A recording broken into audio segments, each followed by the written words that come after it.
Okay, as usual, I'll wait a couple of minutes to get started. Well, until 6:02.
I'm not very happy with these numbers. I mean, of course, all of you are doing the right thing by being in lecture, but what is everyone else doing?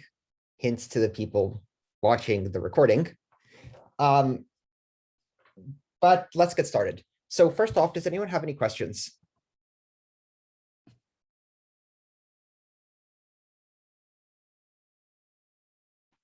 Do you have any idea when our first test is going to be? Oh, thank you. Thank you. Yes, I do. I have decided that midterm one, I completely forgot that I should speak about this. Midterm one, sorry, no, not midterm one, just the midterm. There's only going to be one midterm.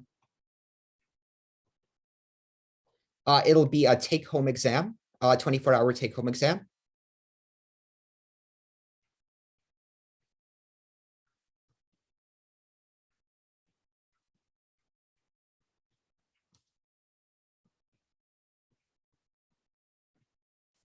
And it'll be next Monday. So it's running from noon on Monday till noon on Tuesday.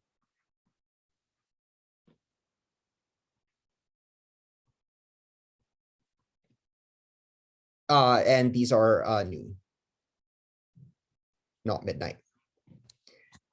And this way, I know there are people in different time zones. If it's a 24-hour exam, then you're not disadvantaged by being in any time zone. You can make arguments one way or the other, but having a 24-hour period is a good fair way. So it is you open book, of course, as a take-home exam. You mean this upcoming Monday or the following? This is the third week, so I do mean the upcoming Monday. So this is in 6 days. Can anyone look at the calendar and tell me what day that is, please? The 14th. Yes, thanks. So this is and the month is currently June. So this is 14th June to the 15th of June.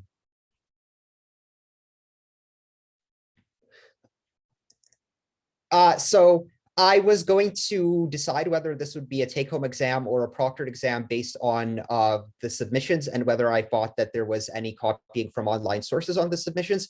And I was pretty happy with the first assignment submissions. That is to say that a lot of people, this was a very hard assignment. And there were a lot of people who just did not submit that much work on the assignment instead of looking it up from online sources. So you can thank all of those people who submitted little work instead of plagiarizing for having the format of the exam be take-home exam. which is good. So of course, there's going to be super high scrutiny for use of online sources. No online sources. I mean, you can use online books. Yes, books. Obviously, no Chegg. That is already banned in this course. And no looking up questions specifically.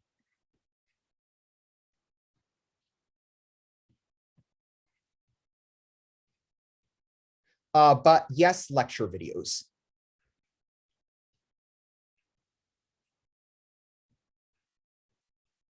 And the other thing that I'll have is yes to assignment solutions. I'll have the solutions for the second assignment up as well.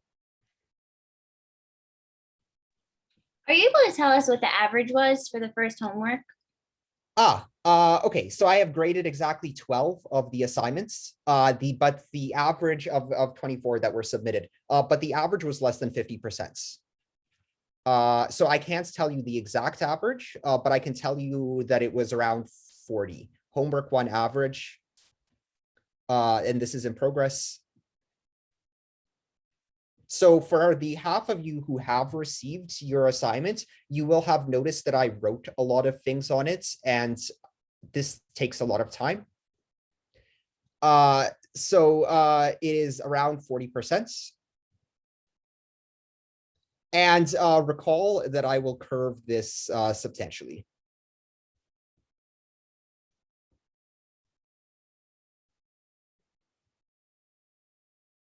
A lot. And when I say that it's 40%, the distribution looks, and this is just a complete random guess, sort of like this, if this is 0 and this is 100. So I think the highest score is something like an 80%.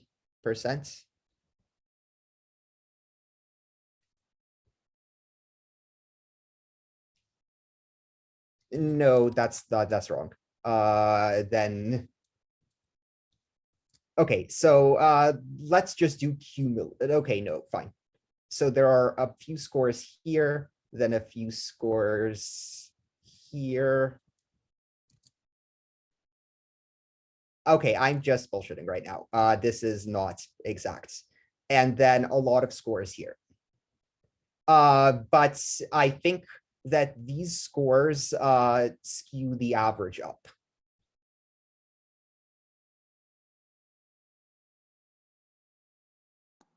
I had another question related to the exam. The material covered will be just weeks like 1 and 2, or will it also include this week? Yes, okay. So the material covered will include the material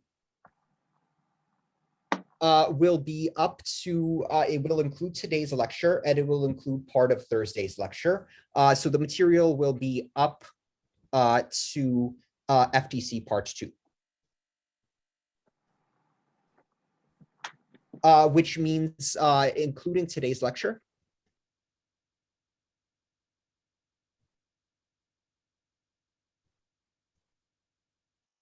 And the start of Thursday's lecture. But there's just going to be a tiny bit of material from Thursday's lecture.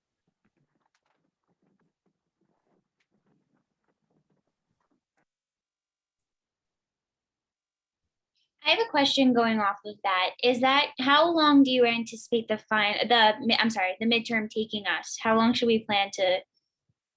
Right. So I can tell you more about the formats. The midterm is going to be close to the length. Midterm, it'll be just a bit shorter than an assignment.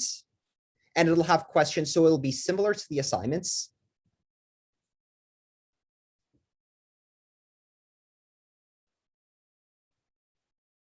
But just a bit shorter.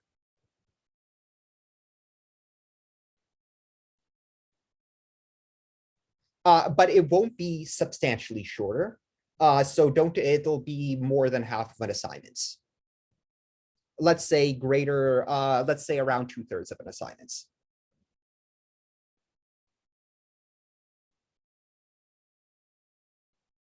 So how does this work? Assignments, it would be unfair to ask you to do any of the assignments in a 24-hour period. I give you a week to do them. But the questions, here's the catch. The questions are going to be similar to the previous assignment questions.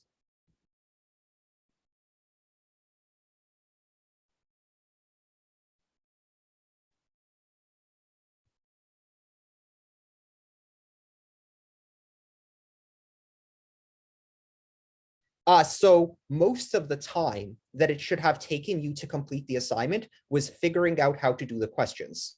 The catch is that here you're supposed to have done the assignments, and then as a result, you're supposed to know how to solve these types of questions. Or you can read the assignment solutions.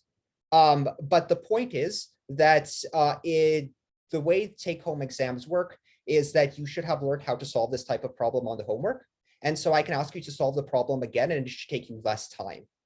If you did not do any of the homework and you try to figure out how to do everything during the exam, then you'd run out of time. So this is the general game of how take-home exams work. In other words, it should take you, in other words, you should know how to solve the questions. Your experience from solving the assignments will help.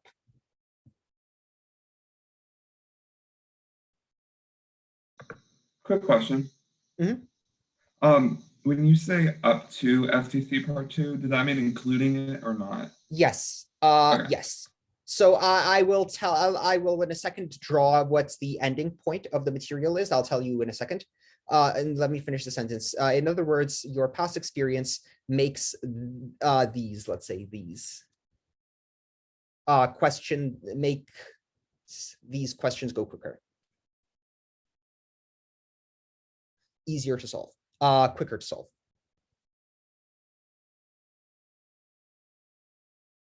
And the best way to study is by going over the homework. And since it includes the material from this week, you also have to look at the assignment number 3. And I will post that tomorrow. So best way to study.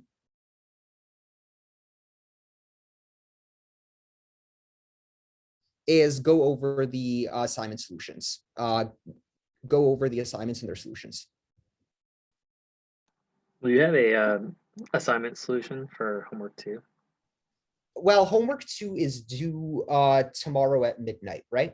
Yeah. So I will make sure to post the solutions by the end of the week so that you can go over them before Monday. Thanks. Plus their solutions, plus the posted solutions. And then homework 3 will be due after the midterm, but you should also look at homework 3.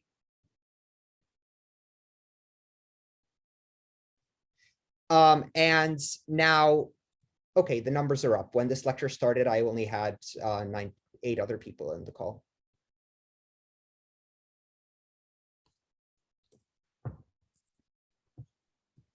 Will homework 3 be due that Tuesday night, or will it be extended to Wednesday? I haven't posted it yet, so let's do Wednesday. That sounds good. Let's say homework 3, which is due Wednesday at midnight.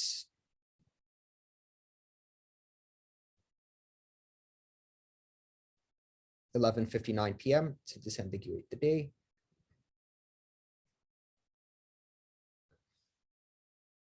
Okay. So where is the ending point of the material? The ending point of the material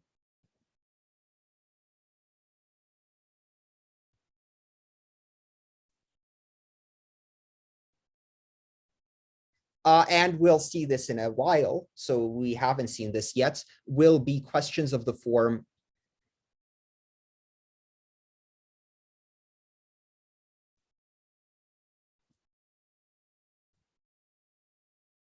so let's capital F of x equal the integral from 0 to, let's say, x squared sine x.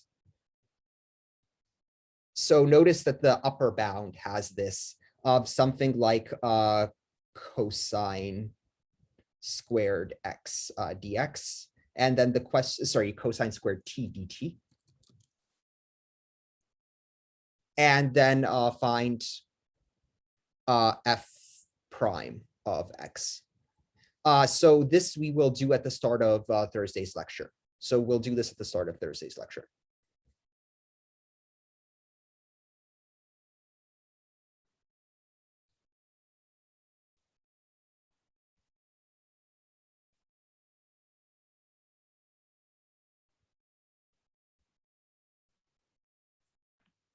But that's just one problem type.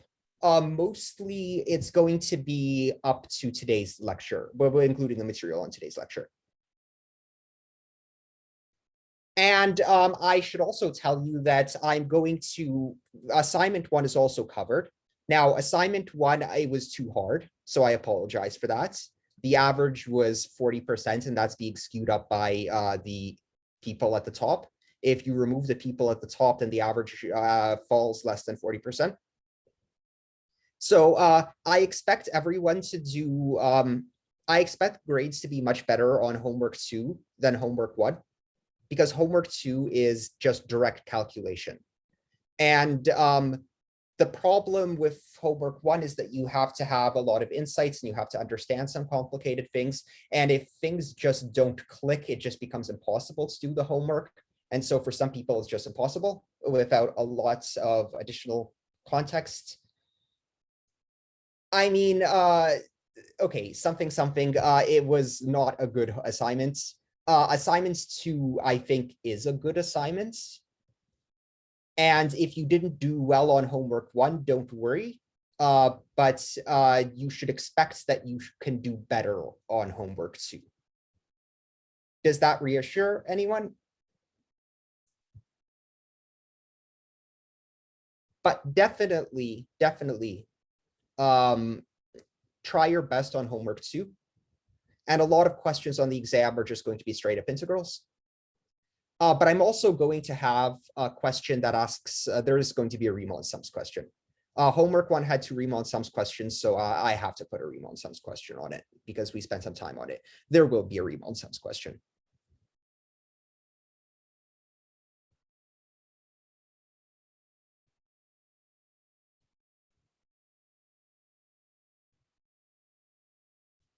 Again, I look at my solutions, at the posted solutions. And then if you have any questions, I'd be glad to meet with you for office hours, so send me an email. So the other best way to study is office hours. Okay, so look at the solutions. Okay, and I see a question in the chat. Let's check that out. Oh, okay, so right, good point. Right, so for everyone who joined late, the exam will be a 24-hour take-home exam. Next Monday, it'll start at noon, and it'll go until Tuesday at noon. Then people are in different time zones, and some people are even 12 hours away, shifted. So people in Asia. And having a 24-hour exam means that no one is disadvantaged by their time zone. So what's important about take-home exam, you're not allowed to look up questions online, but you're allowed to consult static online textbooks. And in particular, you are allowed to look at my assignment solutions, and you're allowed to look at the lecture videos. And so those are going to be what's are most helpful. And you know that I'm very particular about how I want the solutions written up. So they should match the style of solutions that I've been showing you this entire time, right? And then in particular, my model solutions posted on the assignment. You'll have the solutions for homework 1 and homework 2 going into the exam. Oh, by the way, okay, whoever asks me about the exam, I meant to talk about this at the beginning of the lecture, but I completely slipped my mind, and had I not been reminded, I would have forgotten to. So thanks a lot.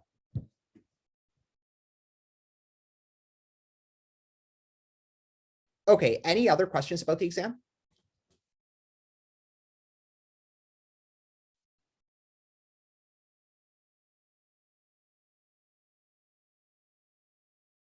So the last topic that's on the exam is finding derivatives of functions of this form. And that's FTC part 2. Okay, so let's get on to today's material. People sometimes say that when they go to the gym, there's going to be legs day and then there's arms day. Well, today is trig day. We are doing trig. So trig day.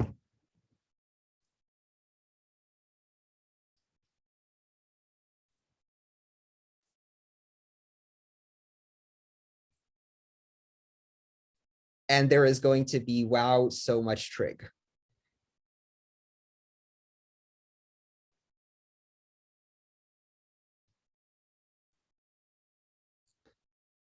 Okay, so let's start off with some, let me actually, I'm going to take these headphones off. I sometimes hurt my throat because they're noise canceling headphones and then I end up speaking louder. And that exhausts my throat. So let's do it without headphones. Okay. Okay, let's just start with the most basic facts that we have about trigonometric functions. So first off, let's draw the unit circle.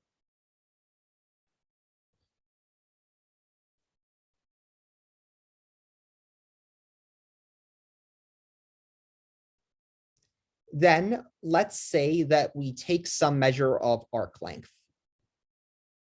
There are 2 pi radians in a circle, and the circumference of a circle is 2 pi.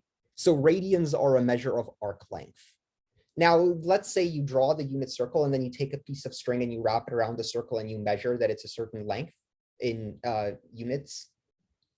And then you find this point on the circle. What are the coordinates of this point?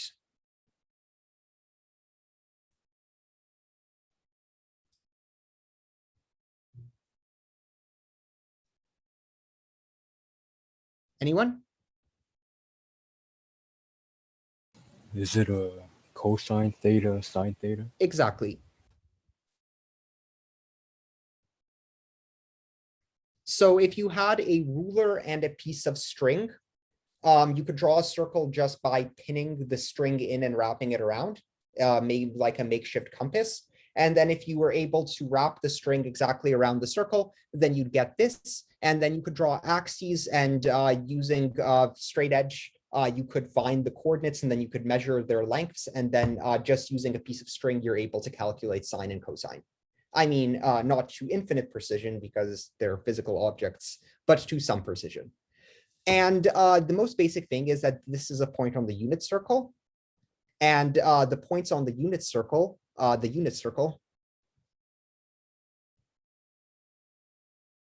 is described by the equation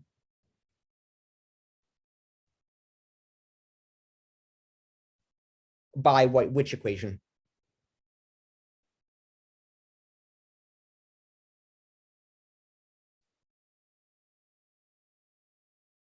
Pythagorean theorem, or Well, yes, but what's the equation? Well, so Base, if all points x squared satisfying plus y squared x squared plus y squared is what? equals is it 1? Yep. Yeah. So this is the unit circle, and this is a point on the unit circle. Therefore,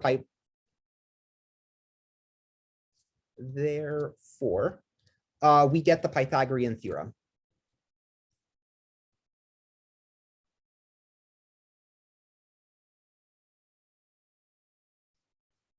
Which says that cosine squared theta plus sine squared theta is equal to 1.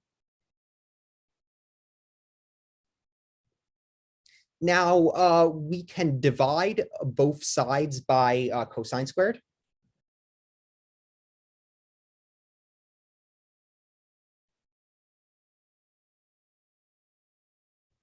Yields.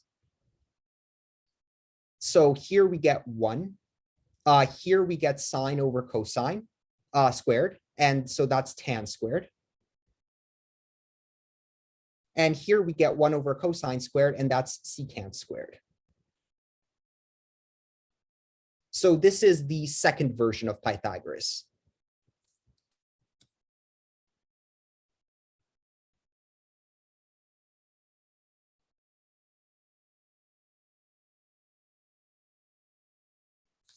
Okay, these are very important identities. Now we get a few more identities, and these I'll just quote. We have the cosine addition, cosine and sine addition formulas. So cosine of alpha plus beta is equal to cosine alpha, cosine beta, minus sine alpha sine beta.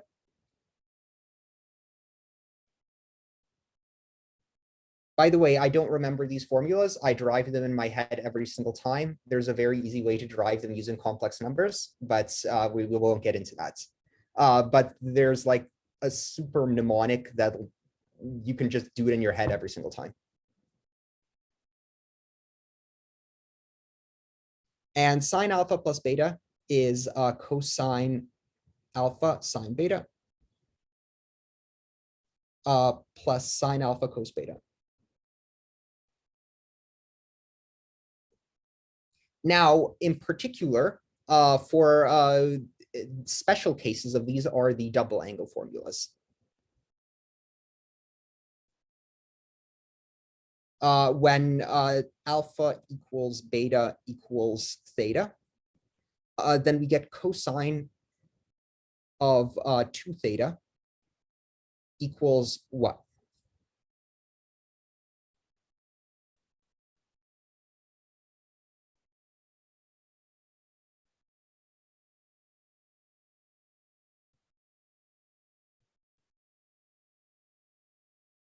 So if I just set alpha equal beta equal theta, then what does this formula become?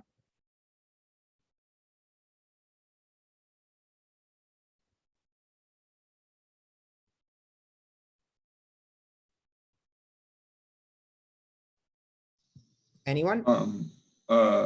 Cosine of theta or 2 theta? Well, that's what we're writing, cosine theta times what? Cosine theta, sorry. Cosine theta. Well, cosine theta, so we can write cosine squared theta, Okay. right? Minus what? Sine square theta? Yeah. Now there are 2 ways to rewrite this. We can also use the fact that cosine theta, well, let's use the fact that sine theta is equal to 1 minus cosine theta.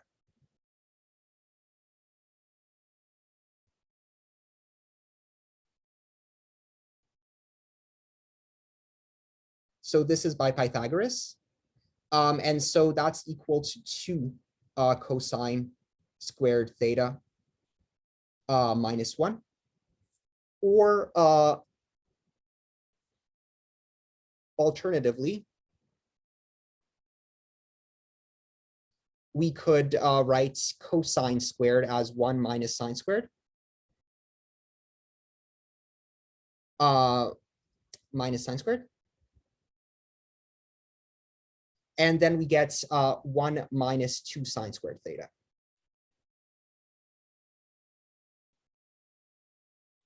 So these are 3 different ways that we can express cosine 2 theta in terms of cosine and sine theta. This way has both cosine and sine.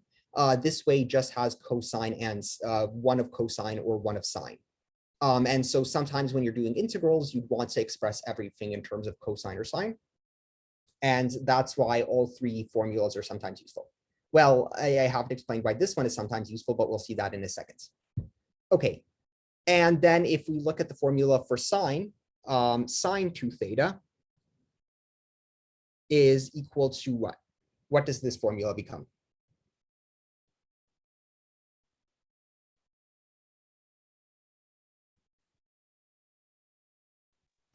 Sine. 2 sine theta cosine theta. Yep.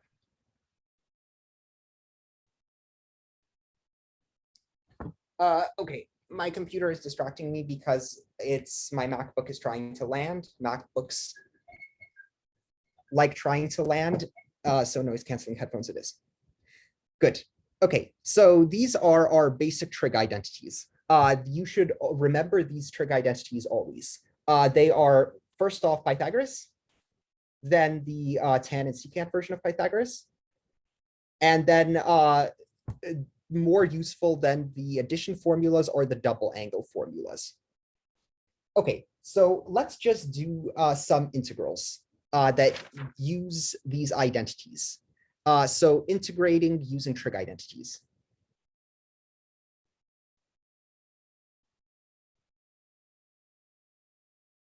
Any questions, by the way?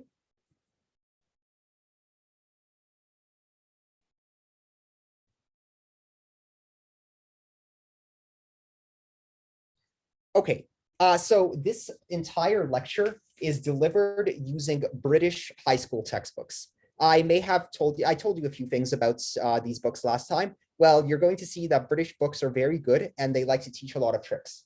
So it's the same material as in standard calculus books, except that it's much better presented and their examples are better. So this is what British students will learn in high school. They have 13 years of high school. So this is essentially year 13 material. So it's like first year undergrad material. I mentioned this last time. Okay, so let's consider the integral of the square root of 1 plus sine 2x.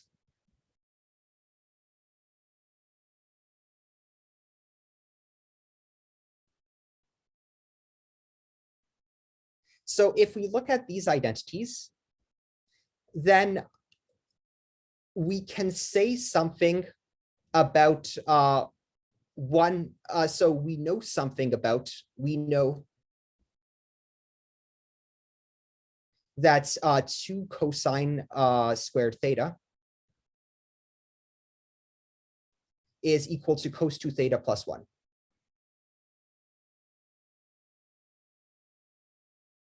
But the problem is here we have a sine instead of a cosine. So how do we deal with this? Well, what you do is you think of one more identity. So if this is our graph, our Cartesian plane, and we look at the functions of sine and cosine, then this is what the function of sine looks like, except actually, and this is what the function of cosine looks like.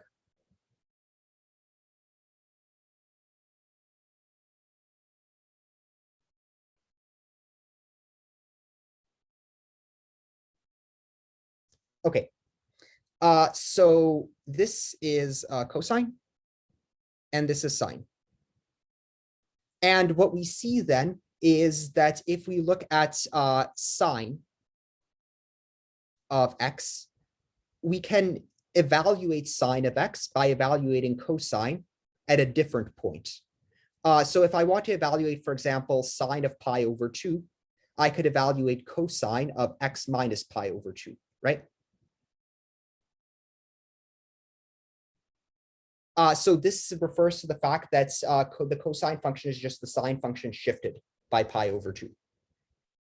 And so I'm able to write this integral as the square root of 1 plus cosine 2x minus pi over 2 dx.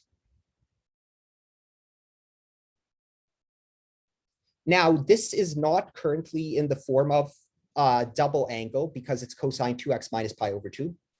Okay, and now I'm going to teach you a trick. If you're doing homework and you're in the middle of a calculation and you need to do a separate calculation, then you are allowed to write equals to star. And then you can do whatever you want. And then after you've done what you want, you can write star equals to, and you can continue the calculation. So this is like a version of equational portals that let you do things in the middle, right? That's convenient. So 1 plus cosine. Now, if I factor a 2 out, what do I get?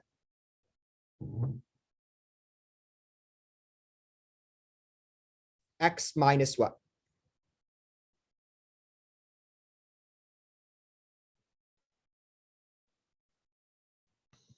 Minus pi over 2. Oh. Pi over, not pi over 2, pi over 4. Yep. So if I factor a 2 out, then I get 2 x minus pi over 4 dx. And now I have 1 plus cosine 2 theta, but that's equal to 2 cosine squared theta using the cosine double angle formula.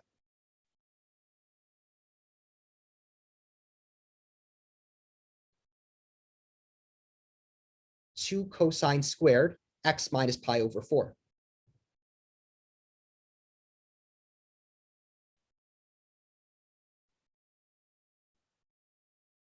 And this I can write as root 2 times the integral of cosine x minus pi over 4.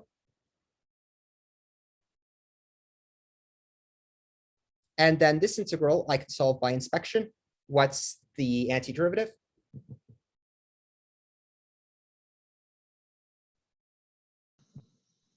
Just negative sine or root 2 times. So the derivative of sine is cosine. Oh, So it's not negative.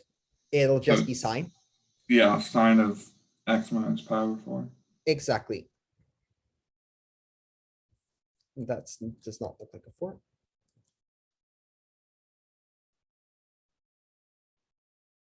Okay, so this is the first method for solving this integral. Notice the key step was that I used the double angle formula to convert this into a form where I could write it as a square of something. And then when I have it as a square of something, that gets rid of the square root. So the intuition for this problem is that the square root is annoying, and it would be nice to express 1 plus sine 2x as the square of something. And the trig identities enable that. Okay, I'm now going to show you method 2, and this is what distinguishes British textbooks. They do a problem in different ways, and they contrast the methods. So almost every single problem has several methods for solving it. So here is method 2. And this is the shorter solution, which is the 300 IQ solution. So suppose that you did not want to substitute, you did not want to change the sine to a cosine. So why would you not want to do that? Well, so this is one way. You could change it to a cosine. That lets you do this identity, but there's another way to do it. So why it's just another way to do it.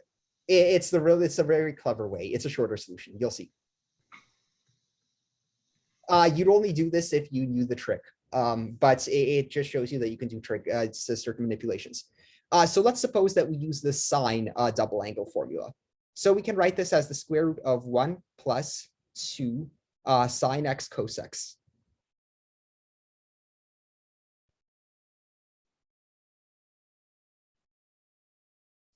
Now, this does not look like a square root, does it?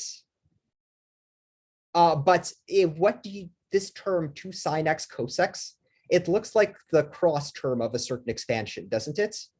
So for example, if we considered cosine x plus sine x squared, this would equal to cosine squared of x plus 2 sine x cos x.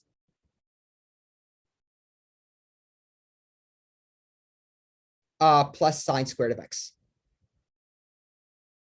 Okay, so what's the 300 IQ trick?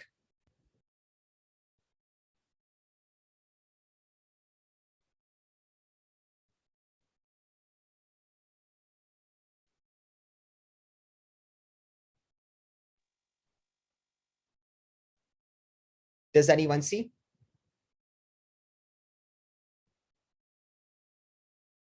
Is it to change 1 to cosine squared plus sine squared? Exactly.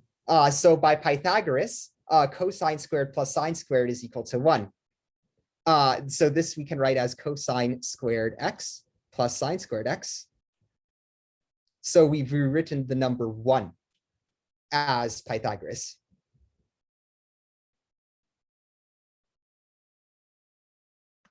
Could you explain that one more time? Right. So by Pythagoras, we have that 1 is equal to cosine squared x plus sine squared x. And we have a 1 here. So we choose to expand 1 by Pythagoras. Now, why do we do this? Because you look at this expansion. This term right here, it looks like the cross term of what you get when you square cosine plus sine. Because if you multiply this out, you get cosine squared plus sine squared plus 2 sine x cos x, right? But in fact, you do have sine squared x and plus cosine squared x because you have a 1. So this is a very 300 IQ trick. And this is why I like British textbooks. They do the 300 IQ tricks. They do method 1 and method 2. So do you see why we substitute that? And so what happens then is that I can write this as the integral of cosine x plus sine x squared, the square root. So this is just to spell it out. And so that's equal to cosine x plus sine x, the integral of this. And this I can just directly do it by inspection. What's the integral?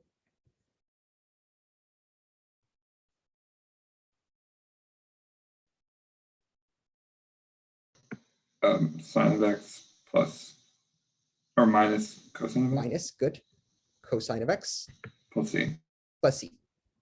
Okay, now you look at this answer and you look at this answer and you notice that they're different, right?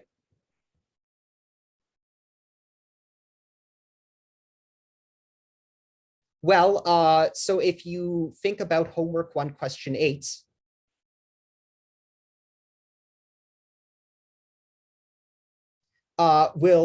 essentially shows why these two are equal.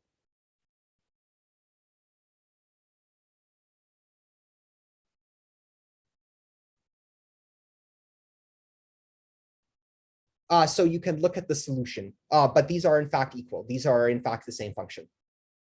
Okay, so I really, really think that writing 1 as cosine squared plus sine squared and then factoring, this is very clever. I really like this trick. So this is a nice trick. Okay, let's do any questions about this one?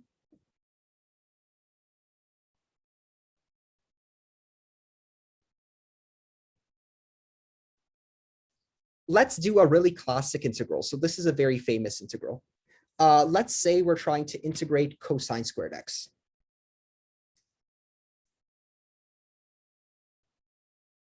Okay, what do we do? Any ideas?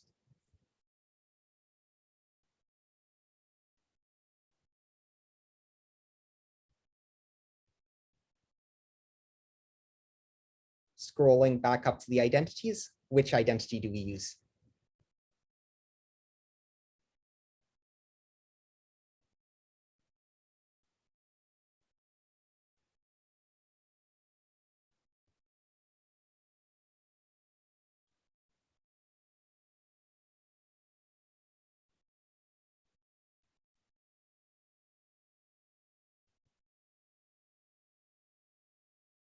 Well, I've sort of written it here, right?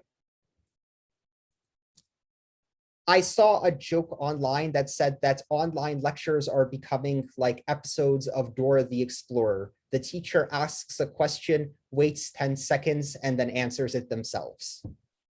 So that is a bit unfortunate.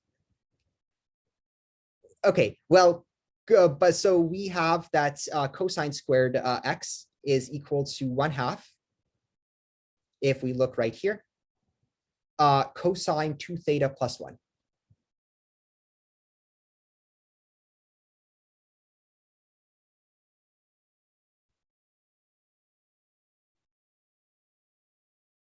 So in other words, we have this cosine squared. We don't know how to integrate cosine squared. That's the problem, but we do know how to integrate cosine, right? Well, the double angle formula lets us transform a cosine squared into a cosine. So that's great. And then this integral we can do by inspection. Okay, technically, you can do it by use substitution if you want. So you know what? I will be a goody two shoes and I will do it by use substitution. let's let u equal to theta, right? Then du is equal to sorry, I wrote theta. I did not mean to write theta. I meant to write x.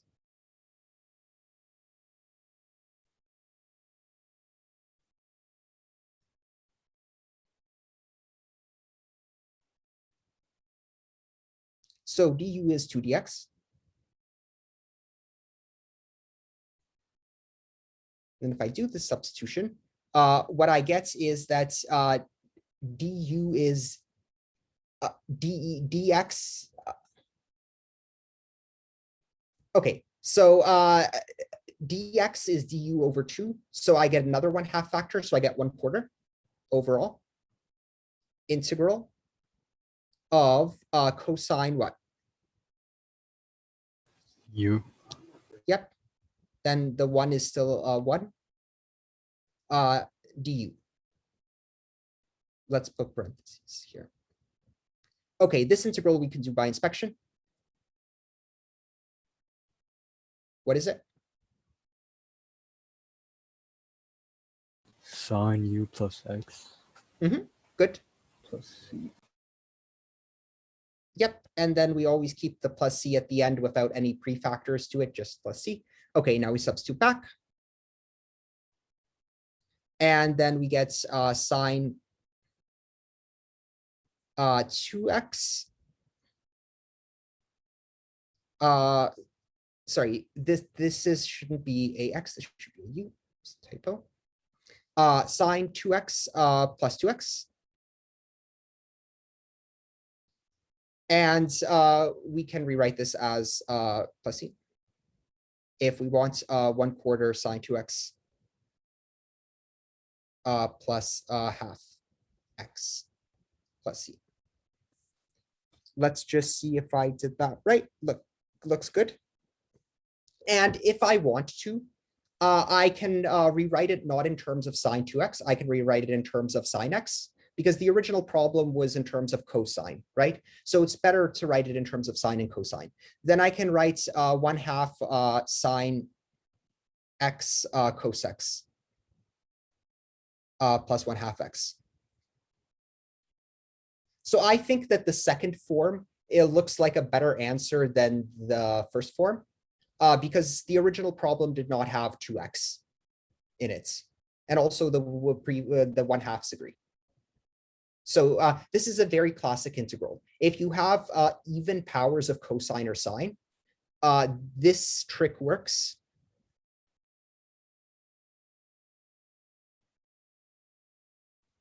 For integrals of the form cosine 2n x dx and sine 2n x dx.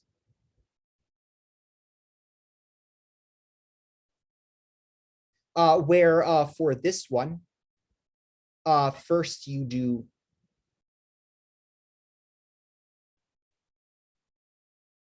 sine squared x is equal to 1 minus cosine squared x. And then it converts it into an integral of the first form. Okay, so this is part 1 of trig day. Sometimes you can do integrals by doing clever substitutions. Sorry, not substitutions, by doing clever manipulation using trig identities. So that is lesson 1 of trig day. Any questions about that? I was a little bit confused where you have 1/4 sine u plus u. Okay.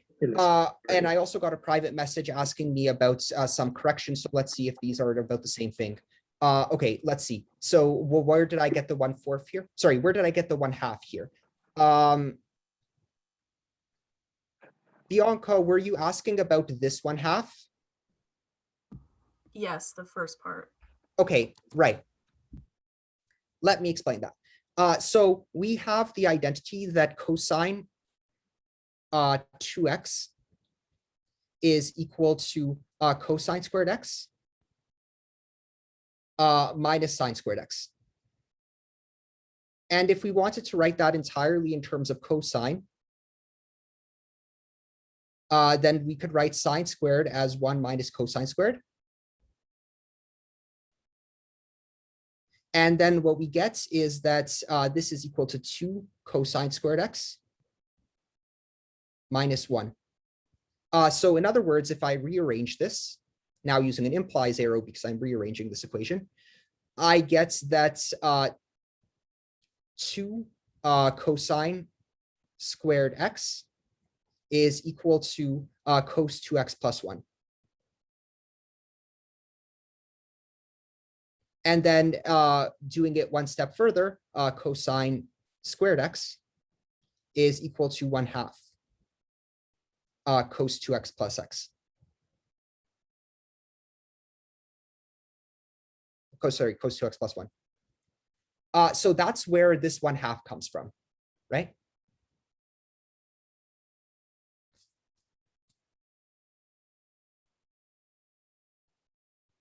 Sounds good? Yeah. Okay. Thank you. That clarifies it. And no worries. Thanks for asking. And then Kyle was asking about what? Say it again. Oh, Cody was. Yeah, it was so in the second line down, you have like 1/4 Right. sine u plus u. Yes. So where does the other 1/2 come from? Dx. So from here, I made the substitution u equals 2x. So dx is equal to 1/2 du. And that's where the extra 1/2 comes from.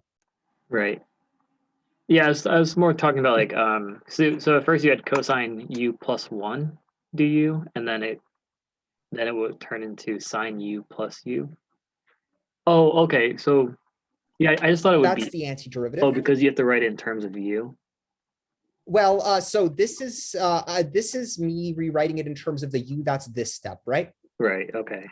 Then the next step is me just writing down the answer because this integral I can solve by inspection. Oh, okay. I got it now. Thanks. Good. And then I back substitute. So I would accept doing this without substitution and just directly writing the antiderivative. But it's actually sometimes tricky to do substitutions of the form ax because you don't know if it's going to be multiplied by 2 or divided by 2. So here it's divided by 2, right? So sometimes it's a bit tricky to do substitutions of the form ax, but it's one of the more boring forms of substitution. But unless you're feeling very confident in your work, you should do the substitution manually.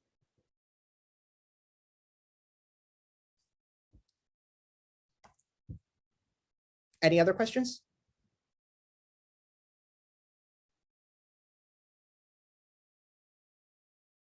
Okay, lesson 2 of Trig Day.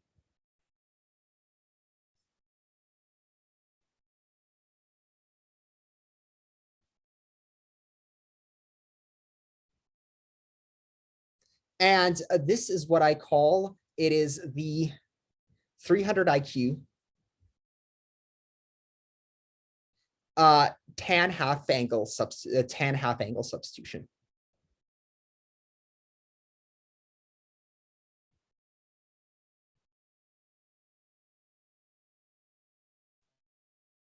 So it is called a 300 IQ substitution because whoever made up this substitution, it is without a doubt the most clever and devious substitution in all of calculus. This is ridiculously clever. So you'll see how the substitution works. Suppose we set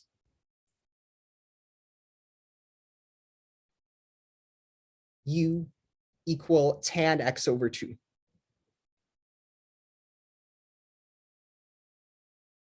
So why would you do this substitution? Well, it turns out that this is the cleverest substitution in the world. And let's see why. So first off, what is tan of x? Tan of x is sine of x over cosine x, right?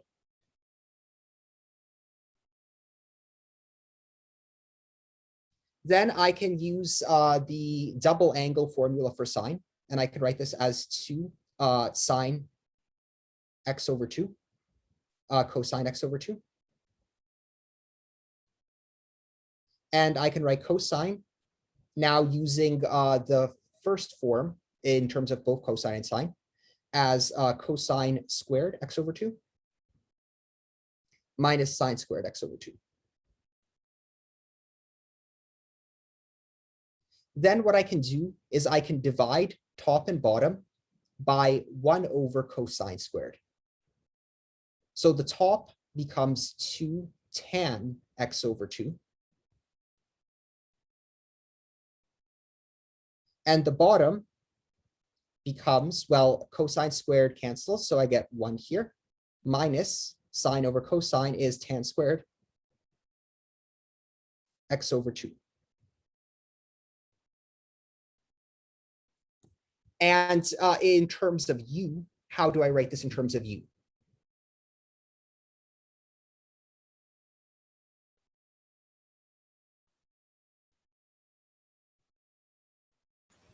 Two u over 1 minus u squared. Exactly. Okay, now by Pythagoras, we have we have sine squared x. I was about to look at my page, but I shouldn't. I should derive it every single time.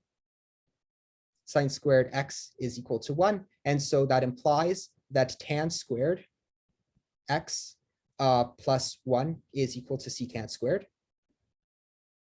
Right? And so secant squared is equal to 1 plus tan squared. And I can write tan squared as 2u over 1 minus u squared.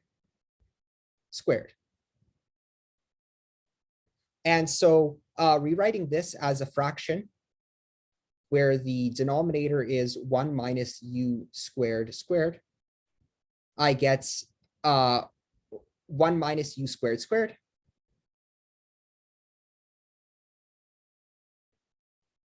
plus 4u squared, right?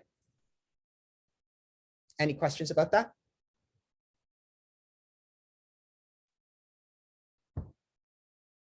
And so just to remind you, this is tan x. This is the formula that we just derived up here, right? And secant squared x is equal to 1 plus tan squared x because of the second form of the Pythagorean theorem. Okay, so what happens then is that if we expand this, we get 1 minus 2u squared plus u to the 4th plus 4u squared divided by 1 minus u squared. And that becomes 1 plus 2u squared plus u to the 4th. And how does the top factor?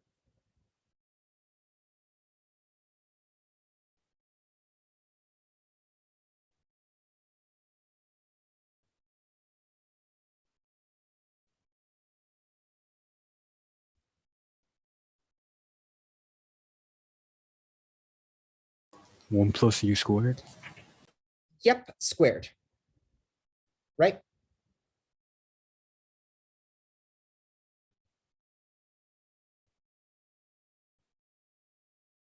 And so everyone here knows how to expand 1 plus x squared, right? 1 plus x squared is equal to 1 plus 2x plus x squared, right? Now substitute x equals x squared. So 1 plus x squared is exactly 1 plus 2x squared plus x to the 4th, right? So this is a hint for the last question on the assignments. On the last question on the assignment, we exactly do this factorization. So this is what secant squared x is. So secant x is equal to what in terms of u?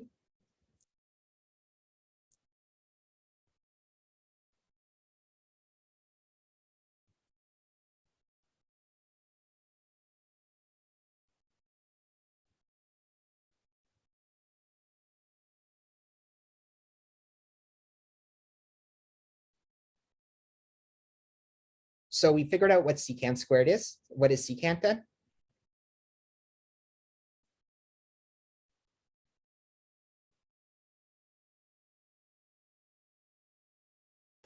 One Well, plus, it's the square. Go ahead.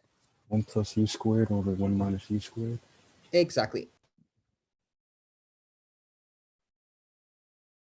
Now, what about secant x? Secant x is equal to 1 over cosine of x. So cosine of x is equal to 1 minus u squared divided by 1 plus u squared. Now, what about sine of x? Well, sine of x is equal to tan of x times, tan is sine over cosine, times cosine x, right? So tan, I have a formula for. It's u 2u squared over 1 minus u, 2u over 1 minus u squared. And I have a formula for cosine. It's 1 minus u squared divided by 1 plus u squared. And so I get that sine of x is 2u over 1 plus u squared. Now, finally, remember that the original substitution was u equals tan x over 2. So what does x equal?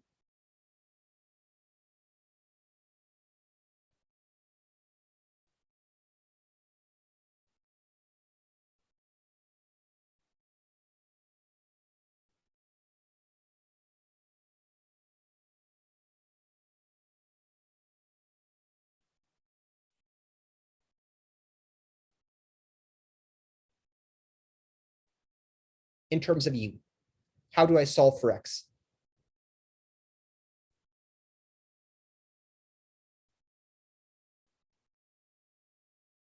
Is it 2 times cotangent u? Arctan, Arctan. but arctan, what? Arctan of what? Just u? Yep. So 2 arctan u. Okay, so dx is equal to what du? How do I differentiate this with respect to u?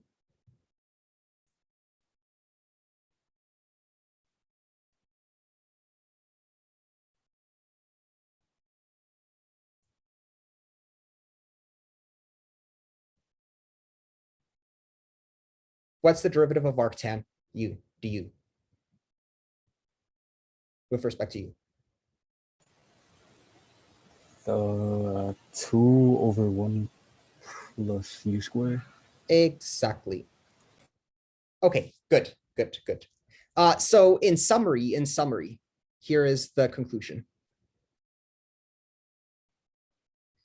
If we set u equal tan x over 2, then cosine x equals 1 minus u squared divided by 1 plus u squared. Sine of x is equal to 2u divided by 1 plus u squared. And dx is equal to 2 over 1 plus u squared du. Okay. Now, those are some interesting formulas. Why are these formulas important? These formulas allow us to turn any integral in terms of sine and cosine, if we have an integral, some function, some rational function, some, let's say, rational function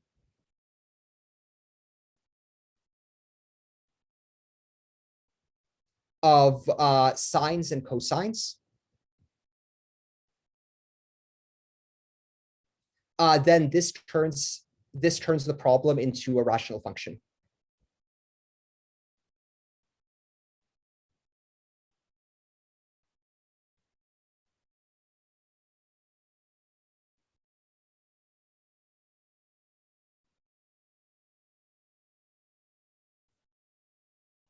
So if it gets out of the world of trigonometric functions and into the world of polynomials. And I'll do some examples, of course. But who would have thought of this? Why this substitution in order to get all of these? So this substitution you learn, and it is by far the cleverest trick in all of calculus. Let's do an example. By the way, any questions about these formulas?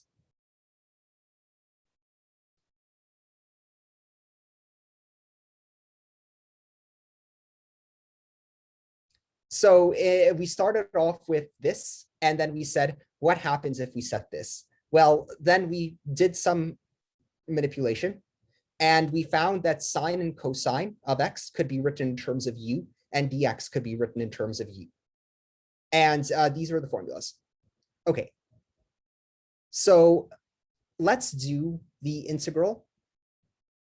I'll keep these formulas down here, and then I'll scroll up to them when I need them. So, quick question. Yep. Was that all just to get these three formulas? Exactly. That all was to get these three formulas. Okay, so that wasn't like a problem. I mean, that was not a problem. That was how do we write cos x in terms of u? Okay. So all of this goes into knowing what the substitution is. This is why it's called a 300 IQ substitution. Before you can even do the substitution, you have to know that all of this will get you to nice formulas. It is truly a 300 IQ trick. So let's see how this just decimates trig problems. It is really, really clever.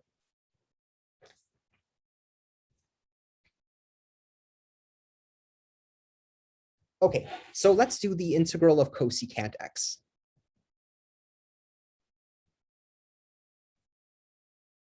I can write this as 1 over sine of x, right?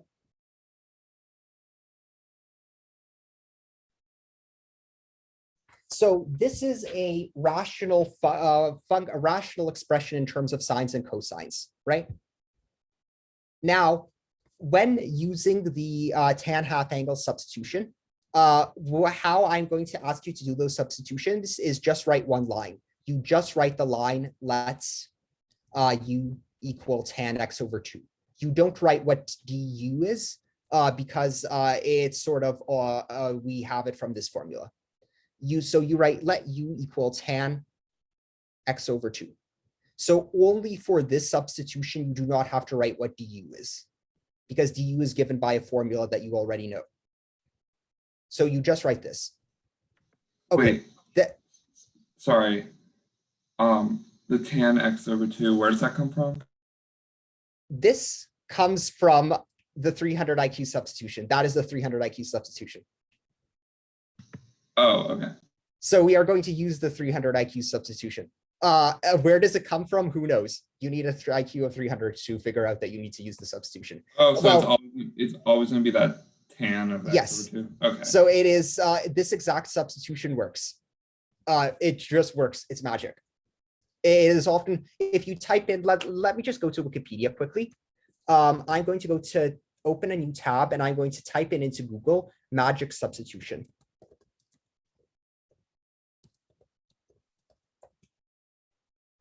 Okay, I'm now going to share my screen quickly. So here is Google Chrome. I typed in magic substitution into Google Chrome. What's the first results? Tan x over 2. Integration. So this is called the magic substitution. It just works.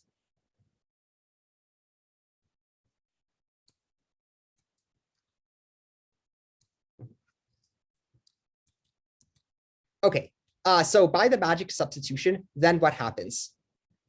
So first off, what does sine x become in terms of u? Sine x is 2u over 1 plus u squared, right? So 2u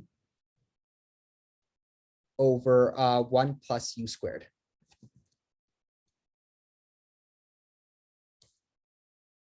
And then I have dx, and what does dx become? Dx becomes 2 over 1 plus u squared. du, right? Now notice this converted a trig problem into a rational problem. So if I cancel out the 1 plus u squared from here and here, and I cancel out the 2 and 2, then I just get the integral of what? 1/u. Yep. And the antiderivative of that is? Log absolute value of u plus c. Yep. And then I substitute back, and I get that it's the logarithm of tan x over 2.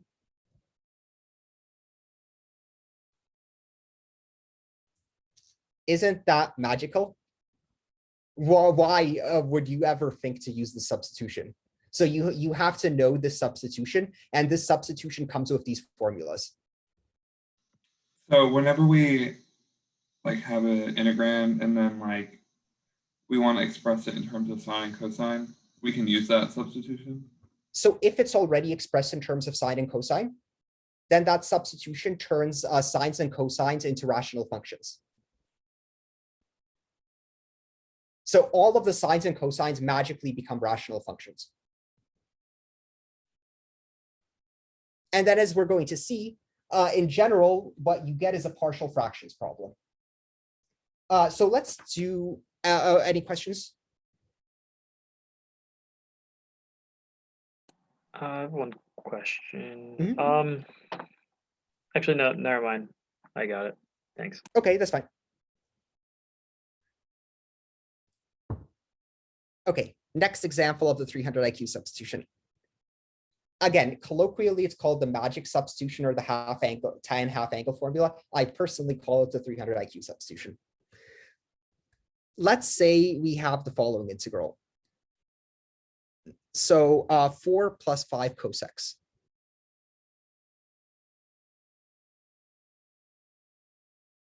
What is the first step in this problem? What do we set u equal to?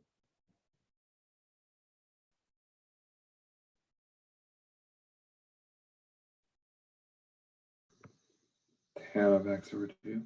Yep.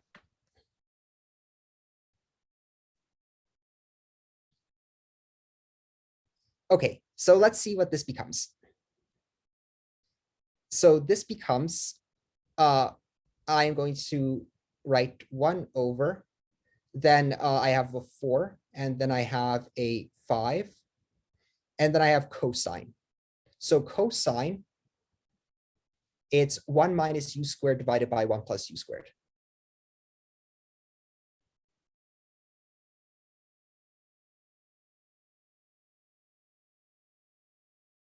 And then I have dx, and dx is 2 over 1 plus u squared.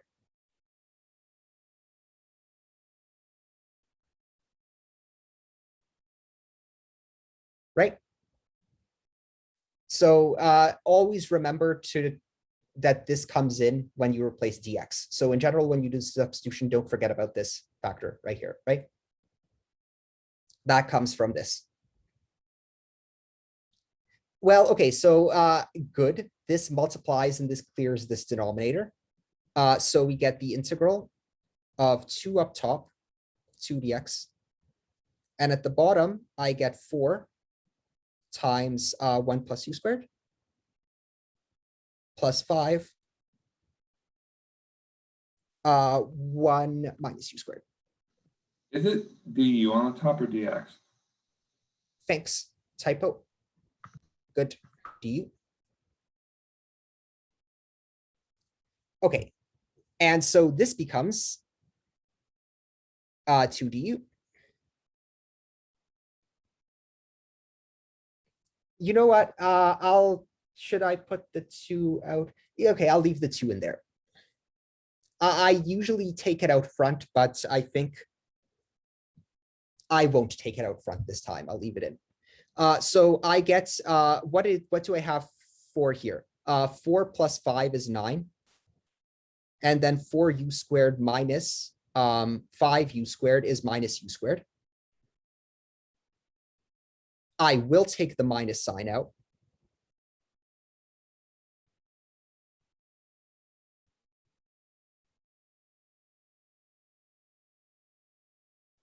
And how do I solve this integral?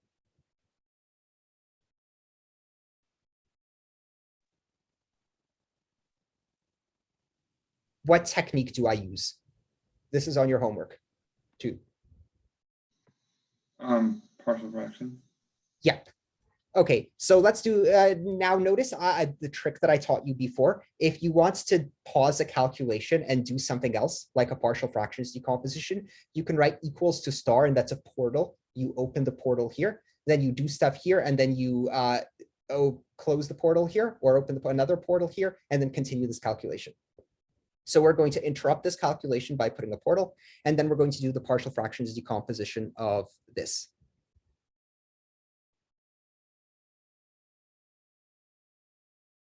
Okay, how do I factor this? U plus 3, U minus 3.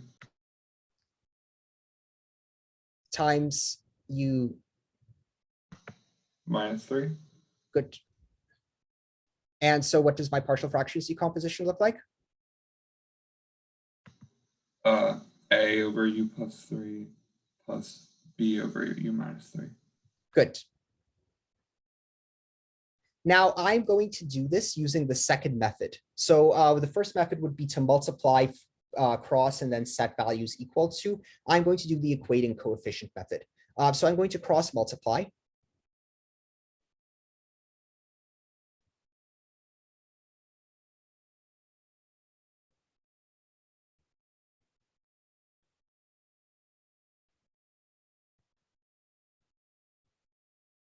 And then what I get is that this is A plus B times U plus 3B minus 3A.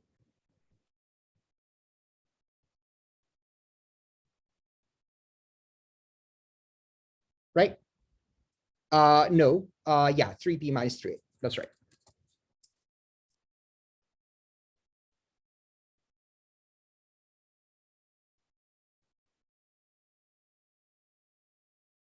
Now here I have this numerator, these numerators agree, and so the denominators have to agree. So I get a system of linear equations. What does A plus B equal?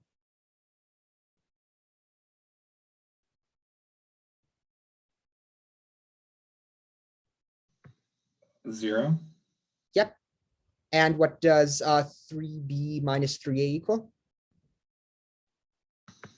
2. Yep. Okay, so by the way, let me just see what I did.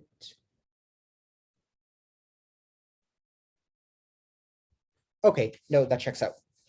For some reason, I wrote the terms in the opposite order in my scratch piece of paper. We're good. So minus A is equal to B, right? And therefore, 3B minus 3A is equal to 3B plus 3B equals 6B, right? Because this is a minus A and I can replace minus A with B. So 6B is equal to 2, and therefore B is equal to 1/3. And so what is A equal to?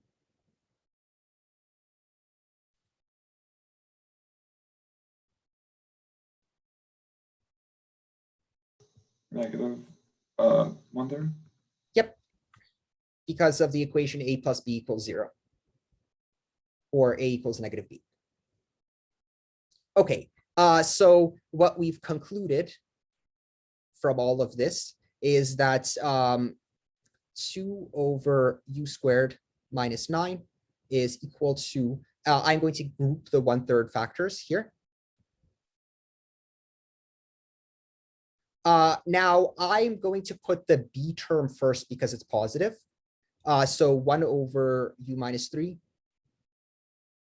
minus 1 over U plus 3. Right? That's what our partial fractions decomposition tells us. So U plus 3 has a coefficient of -1/3, and I've grouped the 1/3 here, and then the minus is here. And then the coefficient on B on U+3 is just 1/3. So that checks out. Okay, now I open my portal.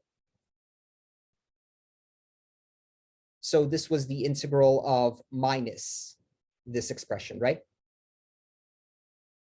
Okay, remember this minus sign? I'm now going to swap the order of the two terms.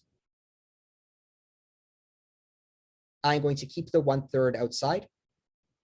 And then I get 1/u+3 because of the minus sign, minus 1/u-3 du. So remember, on this side of the portal, we had minus 2 du over u squared minus 9.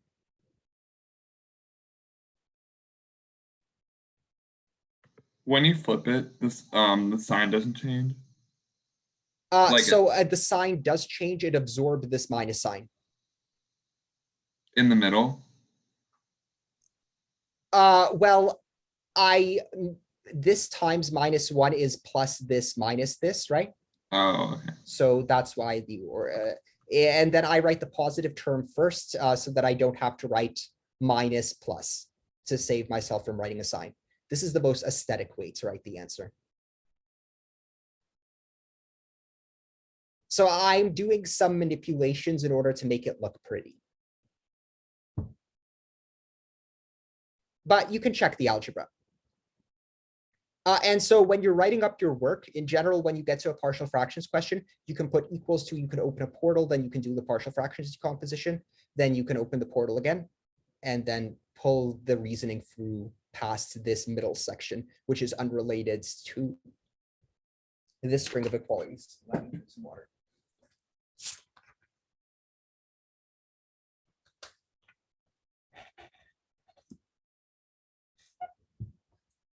Okay, so by inspection, what is this equal to? 1/3, and then log tan of x/2 + 3. Let's just write it in terms of u. Okay. And then minus log u - 3. Absolute value. Yep. Plus c. Now I substitute back. So I like to do it in 2 steps. Logarithm tan x/2 plus 3 minus logarithm tan x/2 minus 3.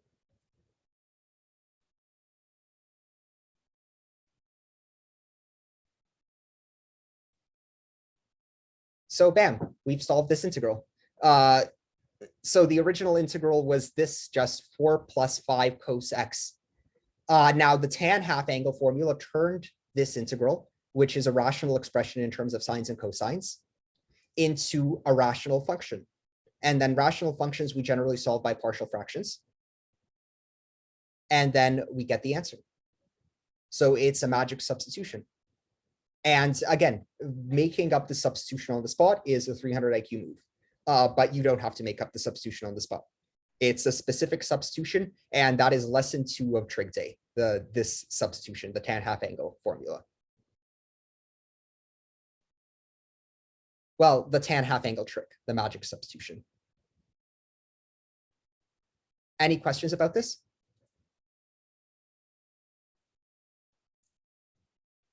So that's the entire problem. This is how I'd like it written up on the homework. So I think this is a very good example of how to write up, and it's such an integral on the homework. And on homework 3, you're going to have integrals of this form. And so this is what the solution looks like. And this is what I consider well written up. This is written up well.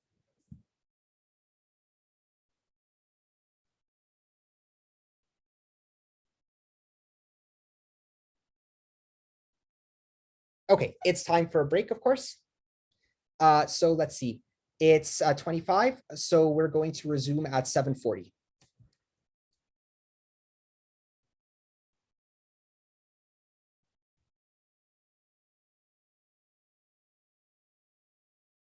Right? That's 15 minutes. And then if you think of any questions, you can ask them after the break. Okay. And yeah, so resume at 7:40. What did we learn about today? first we learned about the fact that some integrals, you have to use trig identities to bring them into a form that you can solve. And this was a really clever trick from a British textbook. This writing one is sine squared plus cosine squared. Then this is a classic integral, cosine squared x, where you use these formulas. So these are two examples where the half double angle formulas really help. So these identities are important. And then you have this 300 IQ substitution, which just whenever you have a rational expression in terms of sines and cosines, and you want to turn it into a rational function, you just do it and it just works. You just use the right formulas. Don't forget to always have this in place of your dx, right? And then in most cases, it's going to turn into a partial fractions problem. And then in your final answer, you'll have all of these tan x over 2s. Good substitution. Okay, see you at 7:40.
Okay, let's get started again. Does anyone have any questions?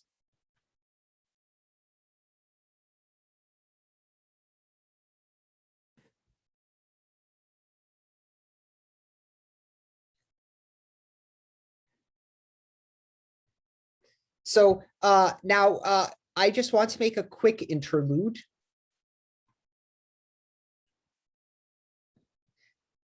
Notice how a lot of these integrals depend on very random tricks, and a lot of these tricks work in broad classes of situations. But you may wonder, what if none of the tricks work?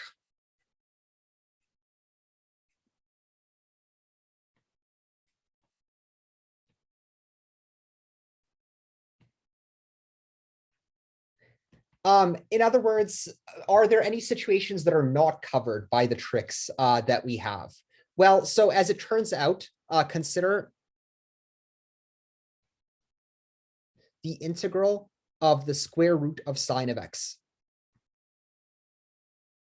dx. It is impossible to express the antiderivative.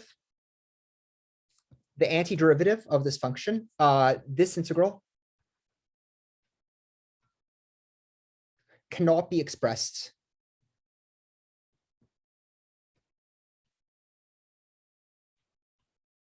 in terms of the functions that we know.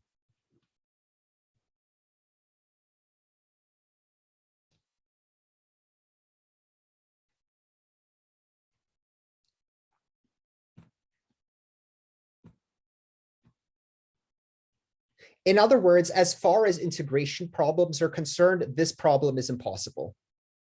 The function is integrable. So while the function is integrable,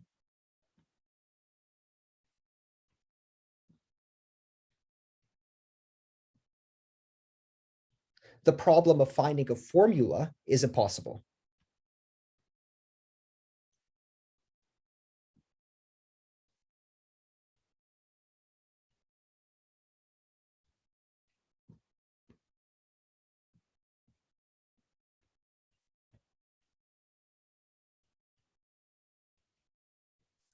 And in general, it's very hard to tell when an integration problem is possible or not.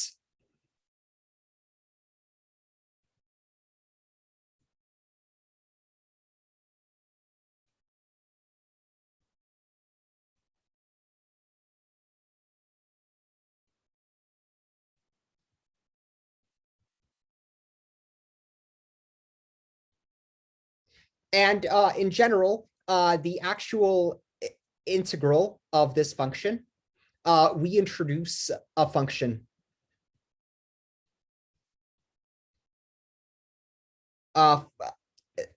which is called the sine integral.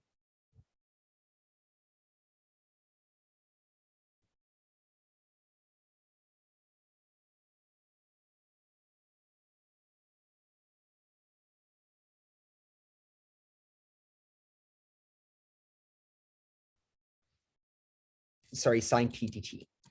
Let's do this. But this is a new function, but it's not, this is a new function.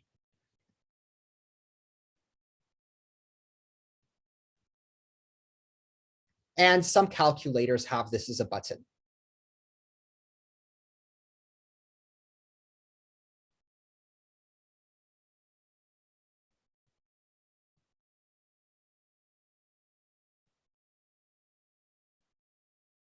This is in the same way that logarithm is a function. The point is that there's no formula for this function in terms of the functions that we know. You can't express it in terms of polynomials, logarithms, exponentials, and combinations of those. So there is no calc A formula.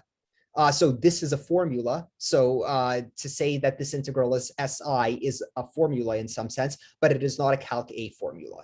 So it is impossible in terms of calc A functions.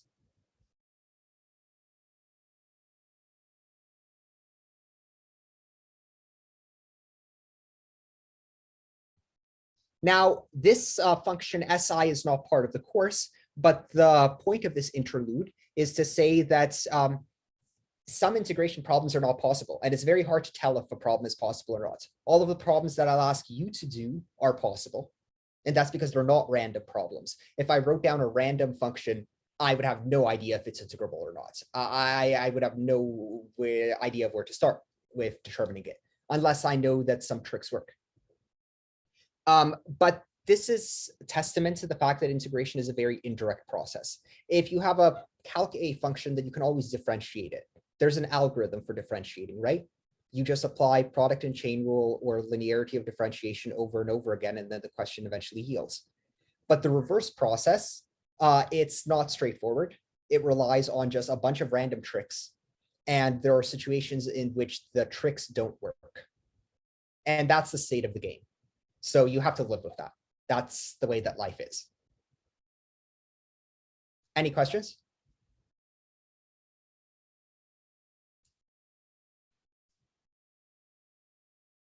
The main lesson is that integration is hard. That's the main point. And so integration is hard. In other words, yes, integration is hard.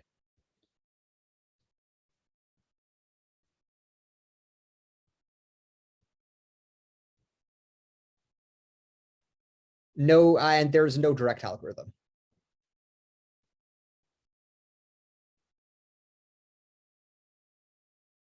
It's just a bunch of tricks.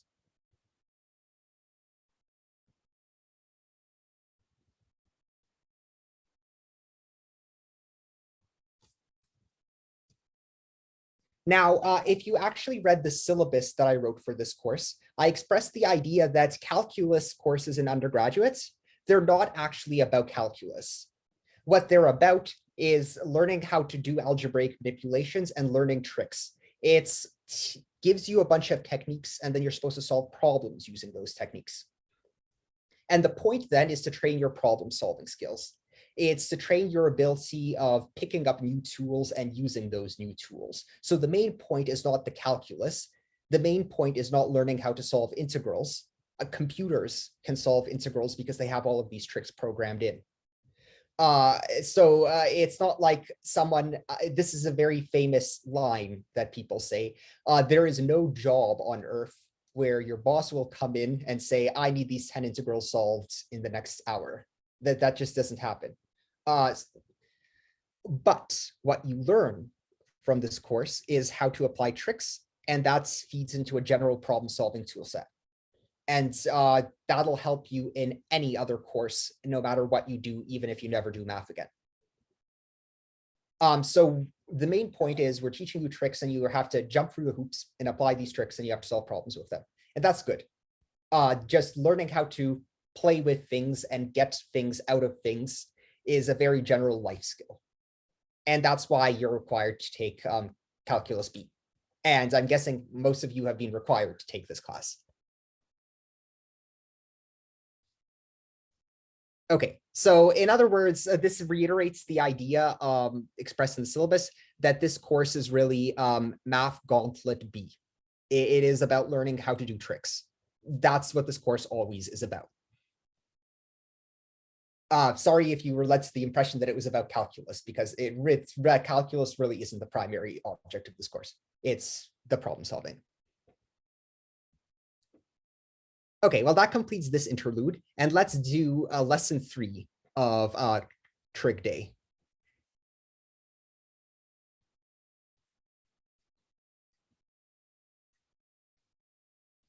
And I call this reverse substitution.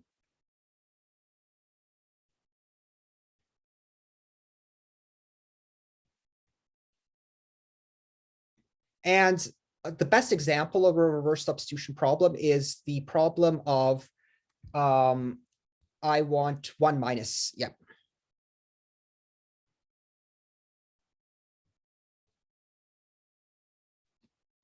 Okay, so this integral is hard to solve. How would you approach it? The key insight is that what if instead of x we had trig functions? What if there were a trig function here? Then we could apply Pythagoras, right? So the idea of reverse substitutions is that it's exactly the opposite that what we did in regular substitutions. Most substitutions simplified the problem. This is well, I guess the half angle formulas didn't necessarily simplify it. It simplified it in a sense because it removed trig functions. But this is a reverse substitution. We're going to introduce trig functions into problems that did not have trig functions before. And what we're actually going to do is we're going to not let u be something. We're going to let x be something. Let x equal. In this case, we're going to do sine of u. Then what is dx?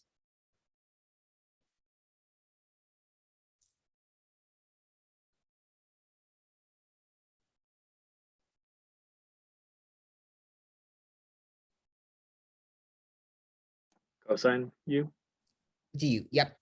cosine u du. So now, okay, so instead of writing u equals something, we wrote x equals something. Now, then what happens? So what does this integral become?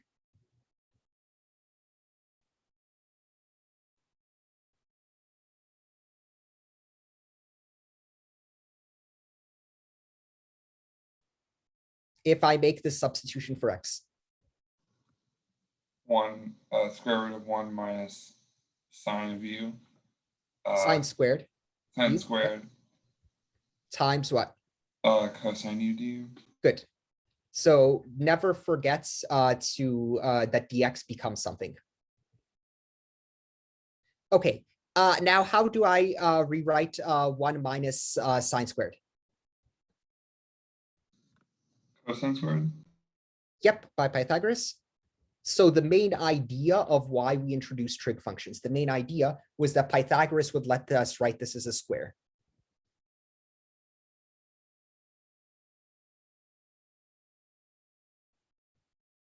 And so what we obtained then is that this is cosine of u. So we get the integral of cosine squared.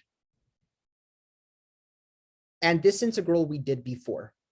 This integral, how did we solve it? How did we rewrite this expression? Does anyone remember?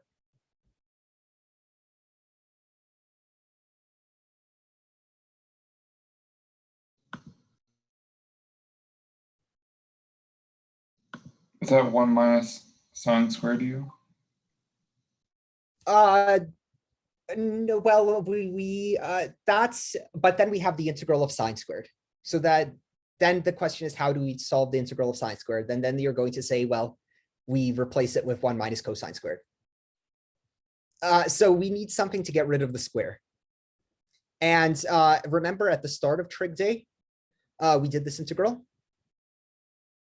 And we used 1/2 cosine 2x plus 1. So cosine squared x by comes from the double angle formula is 1/2 cos 2x plus 1.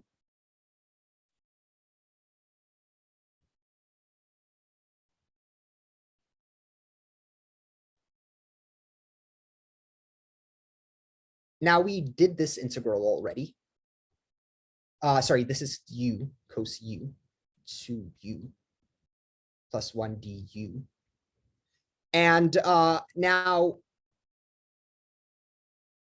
when we solve this, let's just look at the answer. So now I'm going to quote the answer because we already did this integral, right? So it was 1/2 sine 2x plus 1/2 x. Do I want sine 2x? I'll write it like this: 1/2 sine x cos x plus 1/2 x. So I'm going to take this, I'm going to copy it over. And let me just quickly check that I haven't screwed anything up.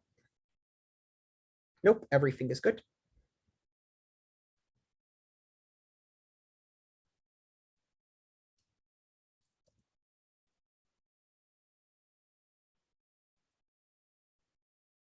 Okay, I'm going to put this here. And now we need to do some corrections because there weren't X's, there were U's instead.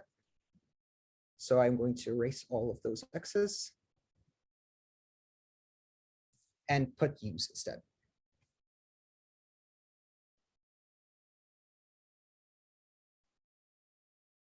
So this is from before. Sorry, can you just explain the half angle? So the half angle formula we got. Right. So this is sort of this problem. I'm sort of not solving it now because I solved it before. So I'm not going through all of the details.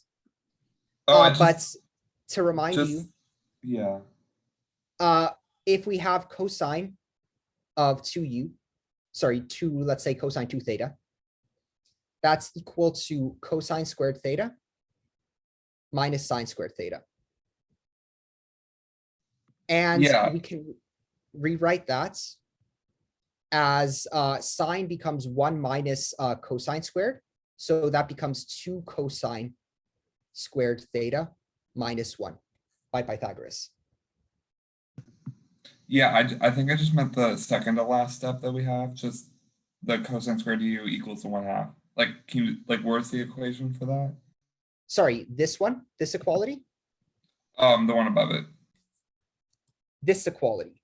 Yes. Yeah. So this equation right here, rearrange it. What does cosine squared theta equal to? So this implies that cosine squared theta. So we bring the 1 over to this side, and it becomes 1/2 of cos 2 theta plus 1.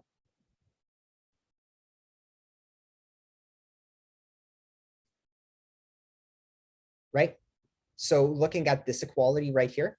Right. Yeah. And rearranging it.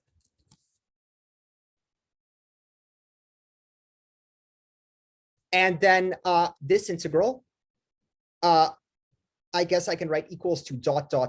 And then we did this integral above. That was in the first lesson of trig day, right?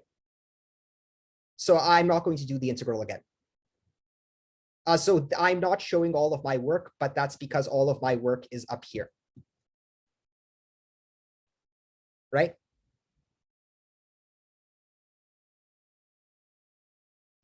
Okay. Now here's the main point. Now what happens when we substitute back? So first off, what does u equal to? X equals sine u. What does u equal? In terms of x.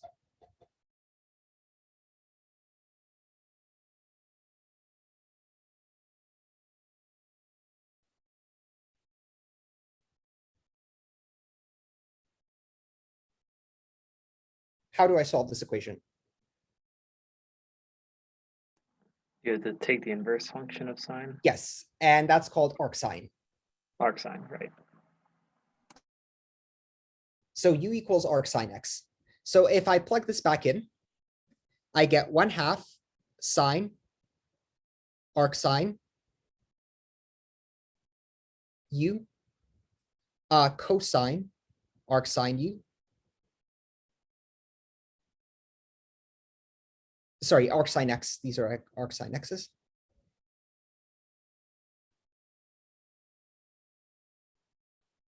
Plus 1/2 arcsine x. Plus c. Okay, here is a very important point. You are not done. You are not allowed to have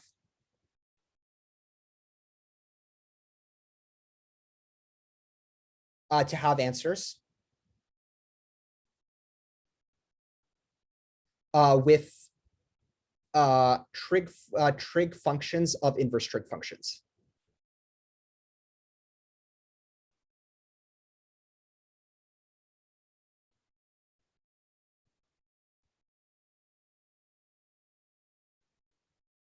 In other words, you can solve this is not simplified.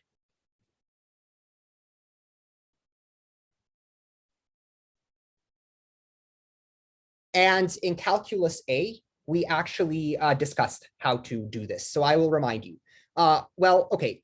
First off, what is sine of arcsine? That's the easy one.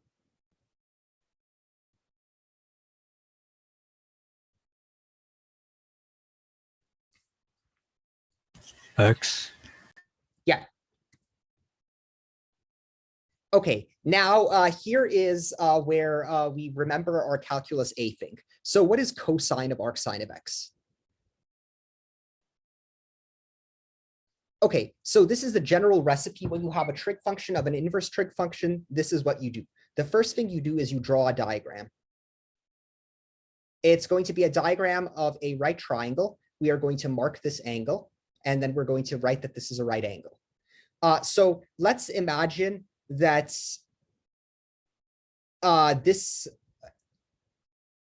if this angle is something, sorry, let's say this angle is arcsine x. Then what are ways that's, so first off, sine is equal to the opposite over the hypotenuse, right? So how can I write a triangle whose sine is a given value? How do I label this triangle?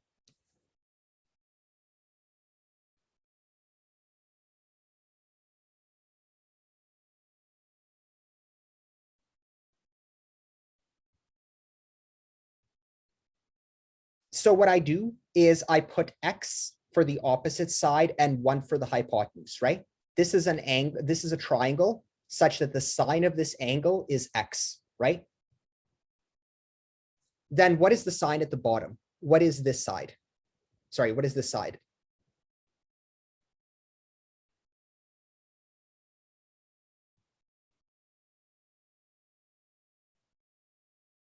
One minus x squared. Yeah. And now cosine is equal to adjacent over hypotenuse, right? So what is cosine of arcsine of x? What is the cosine of this angle in this triangle?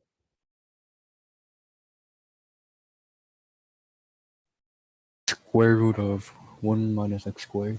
Exactly. And so this is the general recipe. When you have a trig function of an inverse trig function, you write a triangle such that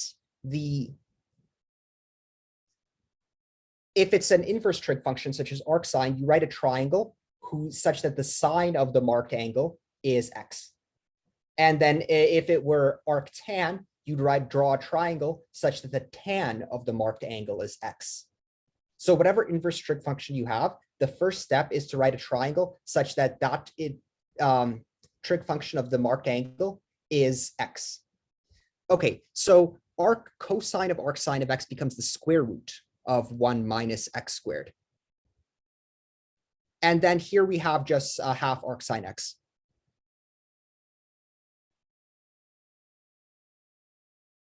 Plus c. So this answer is unacceptable. You are not allowed to have this in your answer, right?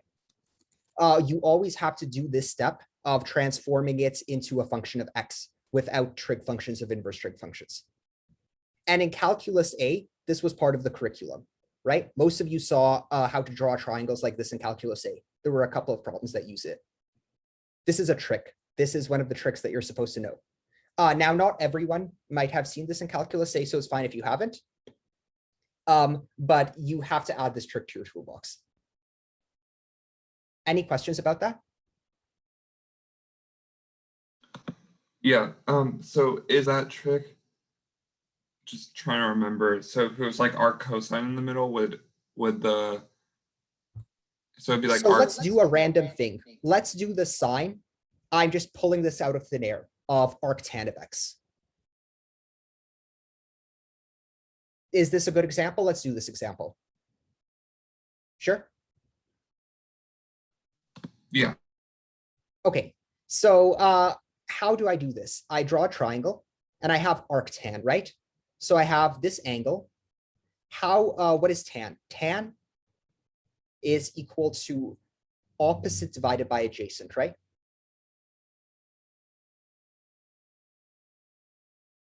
So which two sides do I mark? So opposite divided by adjacent is equal to x. So what do I make O equal to? X, And A equal to? 1. Good. So the opposite side I put x and the adjacent side I put 1. Now what's the hypotenuse? The square root of 1 minus x squared. 1 plus x squared, Okay. right? Because it's the sum of the squares is the square on the hypotenuse. Right? Okay, so then what is sine? Sine is equal to opposite divided by hypotenuse, right? So what is sine of arctan of x? X over the root 1 plus x squared. Yep.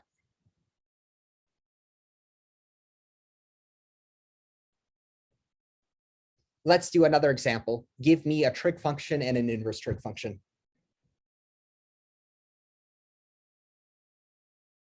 Make it interesting. Tangent, arctangent. Okay, well, that solves itself right away, right? Tan arctan is x. So you know what? Let's do secant of arc cos. Oh no, of arc cos, sure. So just to make a secant up here. Okay, so I would like a triangle such that the cosine of this angle is equal to x. What is cosine? Tell me what the ratio is. Adjacent over hypotenuse. Good. So if this is equal to x, then what should I set a equal to?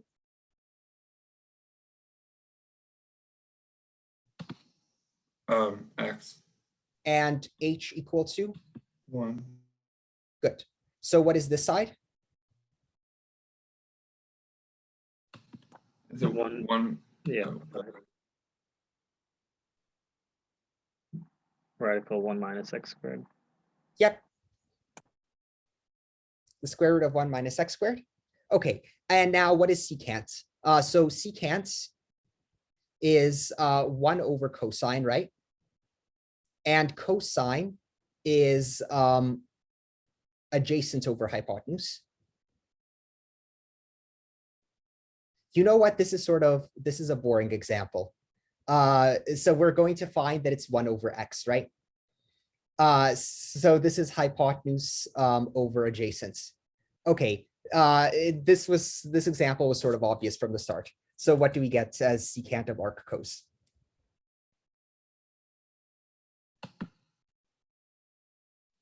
One over x. Yeah.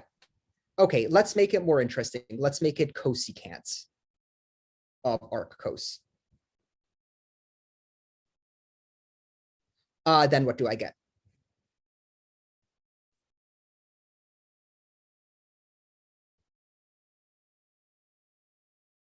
So cosecant is 1 over sine.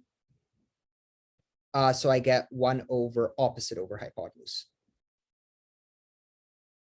which is hypotenuse over opposite. Then what do I get? 1 over square root of 1 minus x squared. Yeah. Okay, so I think this trick has been explained. Whenever you have an inverse trig function and a trig function of it, you draw the triangle, you label it so that the sign of the relevant trig function. So let's say your inverse trig function is f inverse. Then you would like to draw a triangle such that f of this angle is x. And then you do so by writing the ratio that f is, and then setting the top equal to x and the bottom equal to 1, labeling that in your triangle. Then usually you're going to need the remaining side. So you solve that by Pythagoras. Then you look at secant, it's a ratio in this triangle. So arc cos is this angle. So if this angle is whatever, then what is secant of it? Well, it's another ratio. So you form that ratio and then you get it. So you have to do this. If you write an answer in terms of trig functions of inverse trig functions, you lose points. you have to do this last step of writing it in terms of x without this pattern. So this will often happen in these back substitution problems. Often when you substitute back, because the substitution that you're making is u equals arcsine, then you're going to get arcsine and there's going to be a trig function of it. And then you have to do this triangle trick. So we want you to know this triangle trick because this course is about learning a bunch of tricks, right? So this is a trick. It should be a trick in your toolbox. Okay, let's do another example of the reverse substitution. Okay, what's the general idea of these reverse substitutions? The general idea is that we want to use Pythagoras to write something as a square.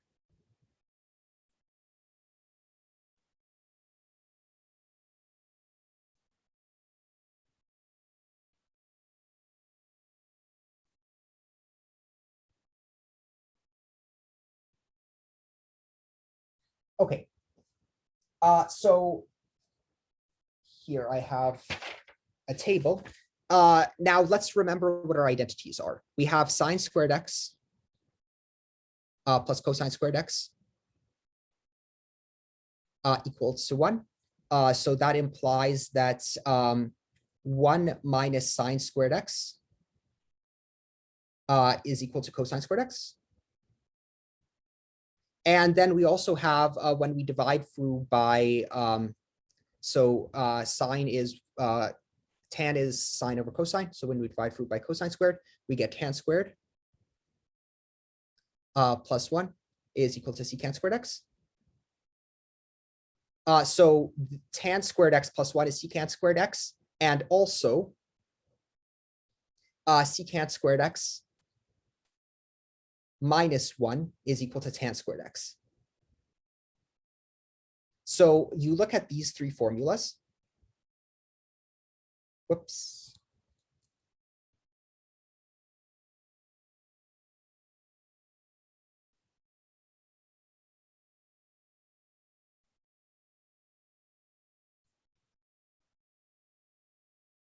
And you get three substitutions. So if I have an expression of the form a squared, so if I have I substitutes, and we're going to draw a table here.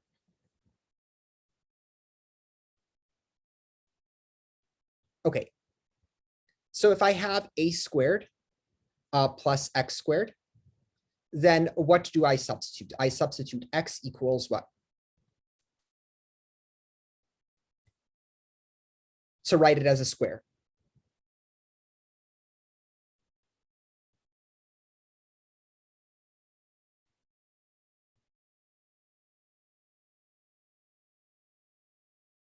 So which one of these is of the form a squared plus x squared? Or let's imagine it was a 1 here. If it was a 1 here, 1 plus x squared, what would I do? What would let me write it as a square? Factor it. Well, this has no real the roots. But it does if we make a trig substitution. So this is not you can't factor this without trig substitutions. This does not equal a plus x squared, right? This is false, right? We use the sine x squared and cosine x squared one? Well, the sine squared and the cosine squared lets me write 1 minus something as a square, right? But this is 1 plus a square. So what's the one that has a plus in it? Oh, the bottom left. This one, right? So what if I set x equal a tan u? Then I get a squared plus tan squared of u. Then I factor the a squared out, and I get 1 plus tan squared, and I can rewrite that as secant squared, right? Okay, now what if I have a squared minus x squared? Then what do? I use x equals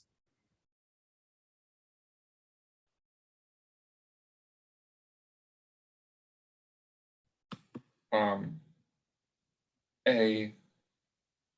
sine Yep. u. And now there's a distinct case. What if I have x squared minus a squared? Then what do I use?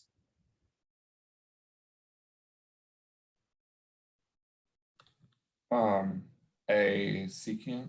Yeah. So these two cases are distinct because the square root of x squared minus a squared versus the square root of a squared minus, sorry, these two things are different, right? So you'd like to express this as a square versus this is a square, so use a different substitution for this one versus this one. So these two are two distinct situations. Okay, let me open this window. It's getting a bit darker.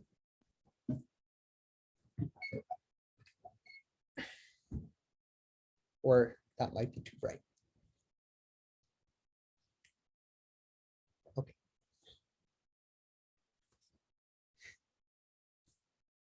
So basically, yes, let's do some examples to actually see how these work in practice. Let's see, what is my first example? Let's say I have the integral, and this integral is going to have a variable in it, dx divided by, let's say, the square root of a squared plus x squared. So the answer is going to be in terms of a, of course. I'm not going to give it a specific value. So what substitution do I use? Let's x equal what?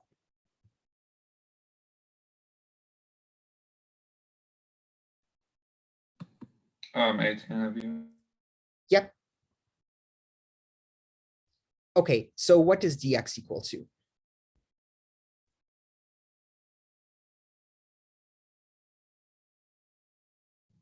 Is it a secant squared u? Yep.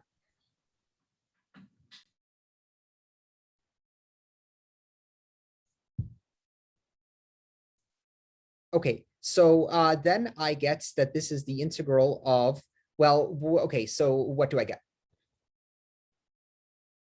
How do I write it in terms of u? One step at a time.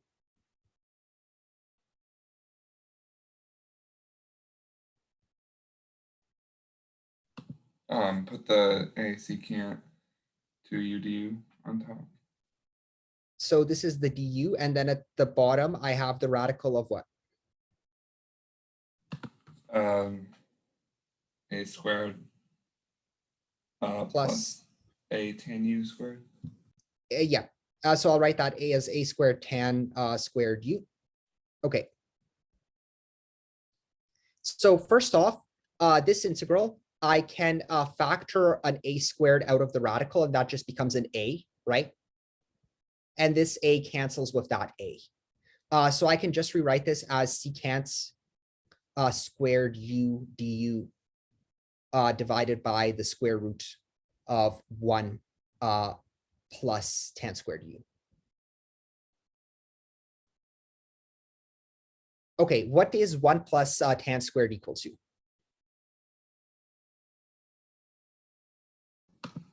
Sorry, what the so getting the square root of a squared will give you a, and then that cancels with the top. So let's imagine that we have this expression right here, right? So this is equal to a square root 1 plus x squared. Because why? Because it distributes, because it's equal to the square root of a squared, right? Square roots distribute over multiplication, right?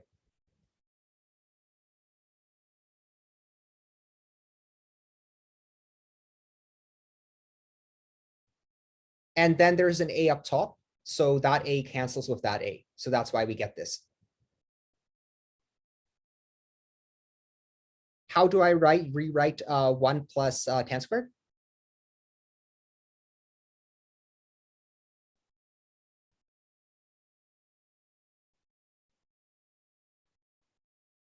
So what's my identity?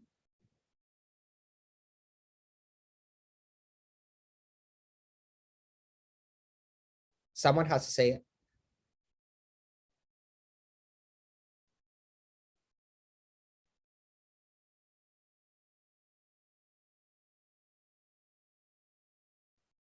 Okay, come on, someone. 1 plus tan squared u is what? 2 plus, is it secant? Can you go over? Not 2 plus, just secant squared, right? Oh, it's plus 1. Okay, yeah. Secant. Okay, plus secant squared u. And then I have that square root. So this just becomes secant divided by secant u. So this just becomes the integral of secant u. Okay, this integral we did last time. So this is from last time.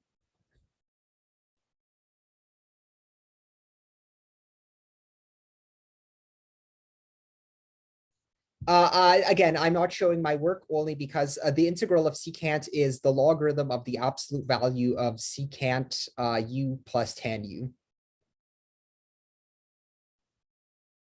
plus c.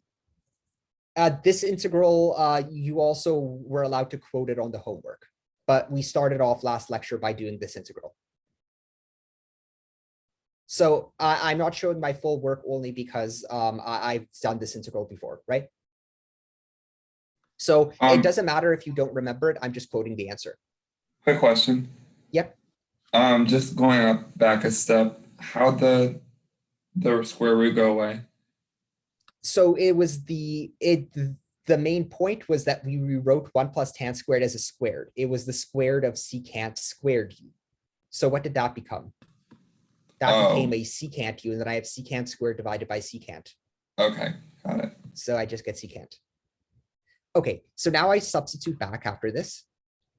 And I get secant of, now, okay, if I set x equals a arctan u, then what is u equal to?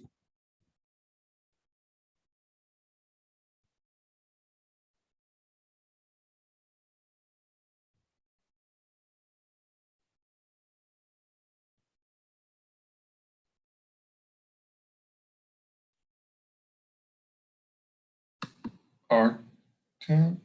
A arctan? Of what? Of A? Or Well, of X? well, it's going to involve both x and a. So what's the first step when I solve for this? I divide both sides by a, right? So what do I get?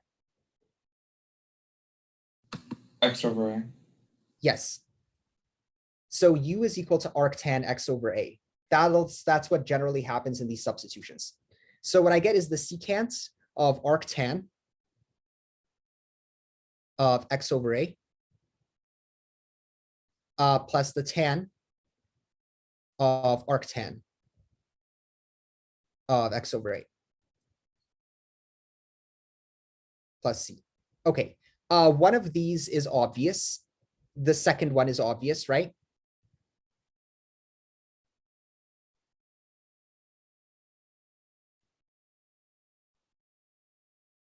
Okay, so what is this? Tan of arctan is?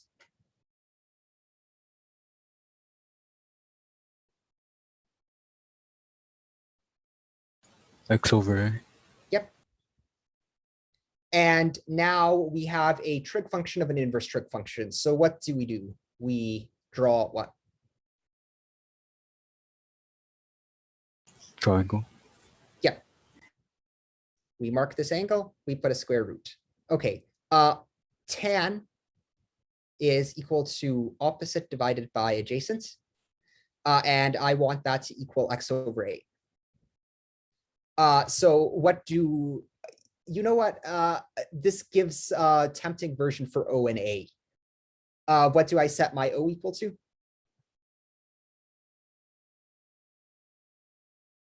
X. Sure. Then what does my A become? A. Good. So what is my hypotenuse? Square root of x squared plus a squared. Good. Okay, now what do we have? We have the secant, right? Secant is 1 over cosine. And cosine is what ratio?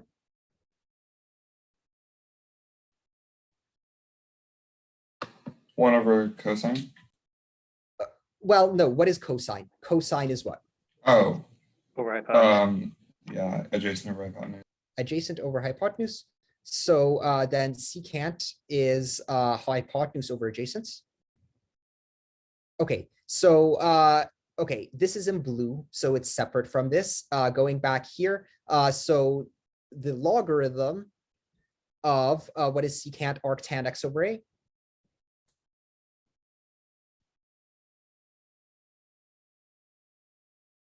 Square root of x squared plus a squared over a.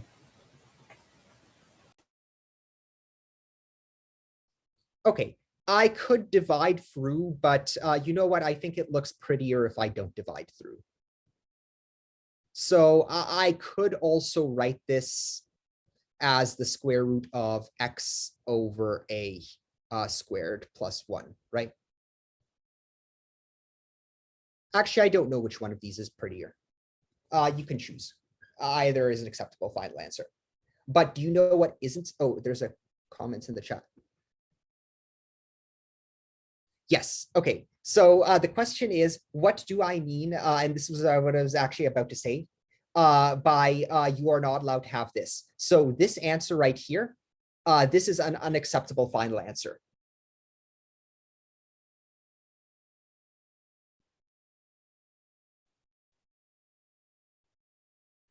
This is acceptable.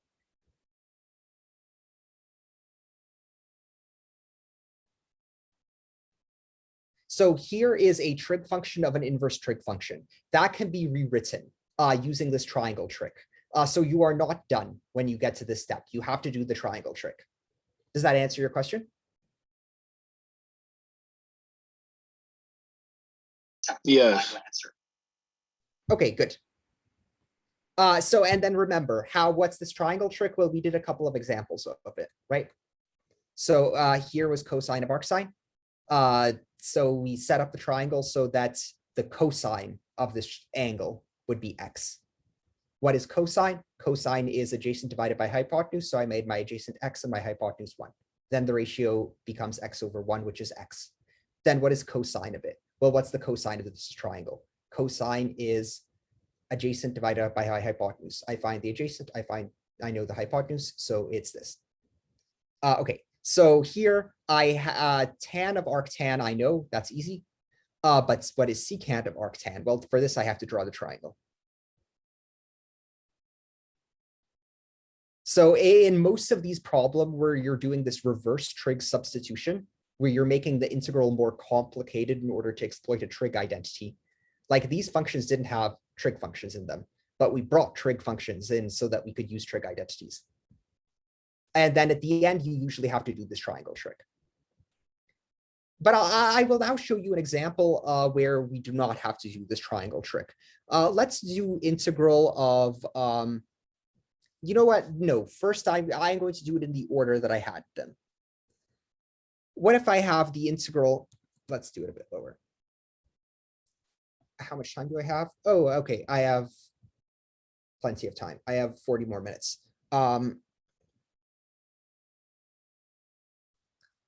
Let's do this. Dx divided by x squared minus 9 to the 3 halves. Okay, so I'm going to begin this integral. It would be nice to write this as a square, right? There's a square root. There's a 1/2 power, right? So it'd be nice to have this as a square. So I'm going to let x equal. Now I have x squared minus 9. That's x squared minus 3 squared. So now we look at my table. So I had x squared minus 9. So what do I use? Which substitution do I use? Secant x? Yeah. So my a squared is 9. So my a is 3. So I use 3 secant u.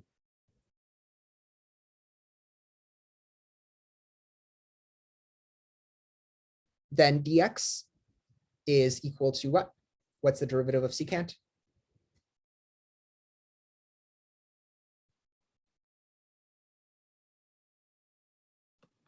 Tan of x, secant of x? Yeah.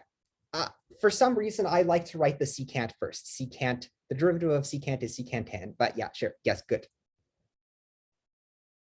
So secant u tan of u du. Okay. So what does this integral become?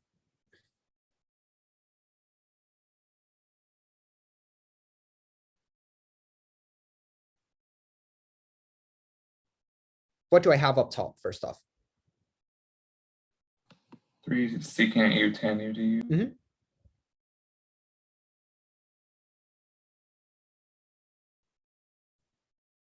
Then at the bottom, I have what goes in for x.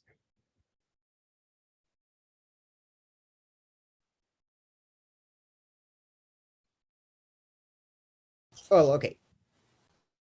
3 secant u. So I get 9 secant squared u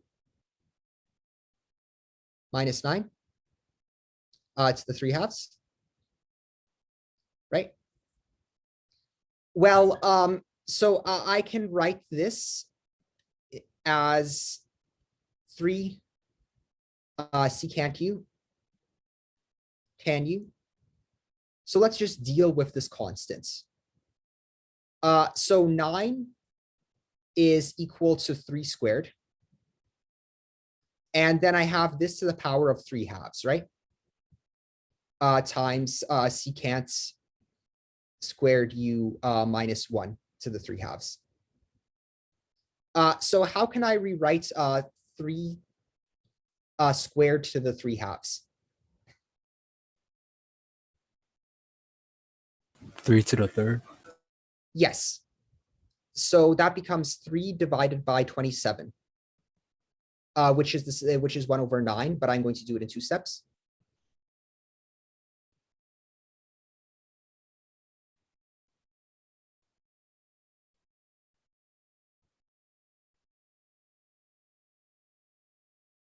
Okay, so in this step, I'm going to rewrite 3/27 as 1/9.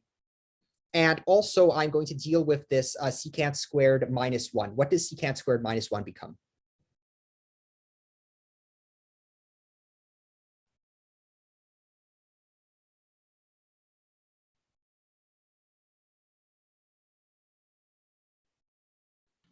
What one of the identities was? Tan? Yes, so secant is related to tan. So secant squared minus 1 is tan squared. So I get tan squared u, and then this is to the power of 3/2. And so what does this become?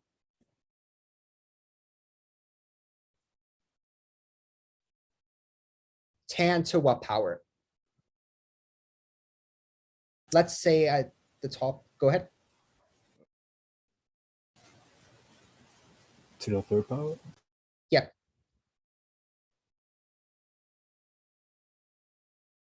Okay, so that becomes 1/9.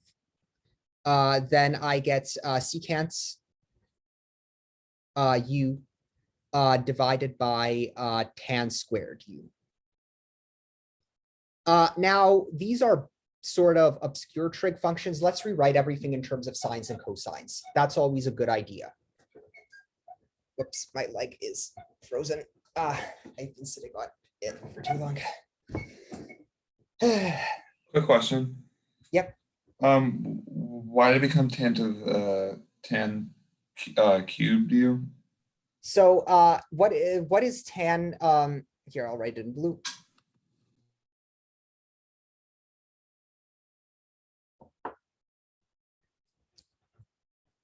So tan, let's say we just have x squared to the power of 3/2, right?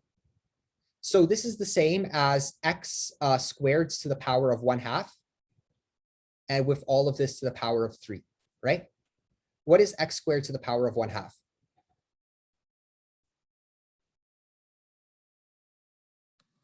X. Yeah. Right? Got it. So, or we could just, the way that exponents work is that we could just multiply 3/2 by 2. That's the quicker way to do it, right? So if you have x to the a and all of this is to the power of b, then this is the same as x to the ab. That is the rule. So 2 to the 3 halves, multiply them together, you get 3, right? Okay, here, so going back to here, we're going to rewrite everything in terms of sines and cosines. So secant is 1 over cosine. And tan is sine over cosine.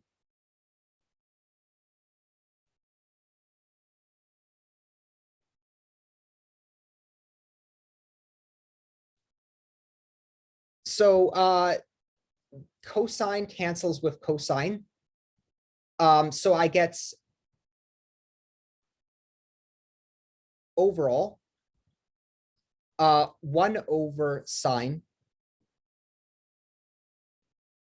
of u. And then I can write here. So now I'm being clever. Cosine u over sine u. Right? This is true. And how do I write these trig functions? Sorry, where did the squared go on the sign? So I have cosine times sine squared downstairs, right? And Oh, cosine yeah, squared okay. upstairs. So overall upstairs, I have a cosine, and at the bottom, I have a sine squared. But I've chosen to write it like this because I'm being clever. And then what's do these equal to as trig functions? I forgot the 1/9, by the way. What is 1 over sine u? Log absolute value. Sine No, u. we're not integrating it. What is this as a trig function? Oh, cosecant. Yes. And cosine over sine is what?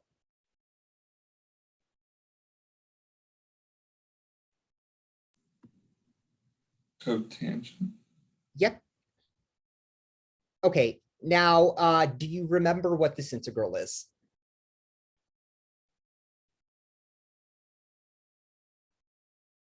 This is one of the ones that we solved by inspection.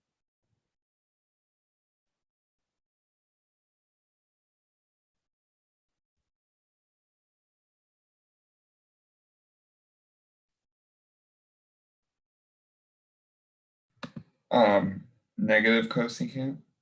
Yes. Good. Thank you for remembering the negative sign. Cosecants. Plus c. Okay. Now if we substitute back, let me just check that I have not. Good. Everything is right. Everything is all right. Okay, let's see what our substitution was. It was 3 secant u. So what is u equal to?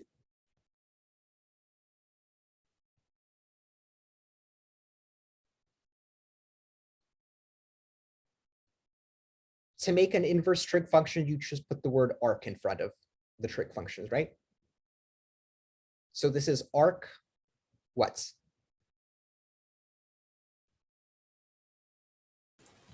X over 3. I'm sorry.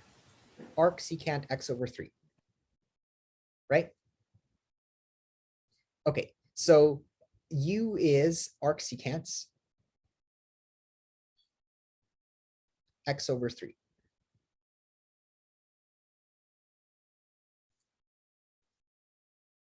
Good. Okay, now we draw the triangle.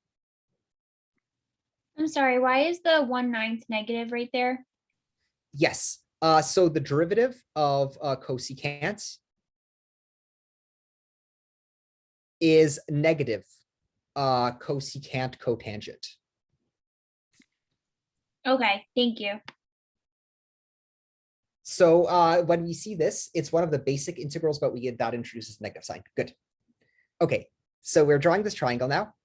We would like a triangle such that the secant is x over 3. What is secant as a ratio? So it's 1 over cosine. Oh, we're going to get hypotenuse over what does cosine have? Opposite or adjacent? Adjacent. Right.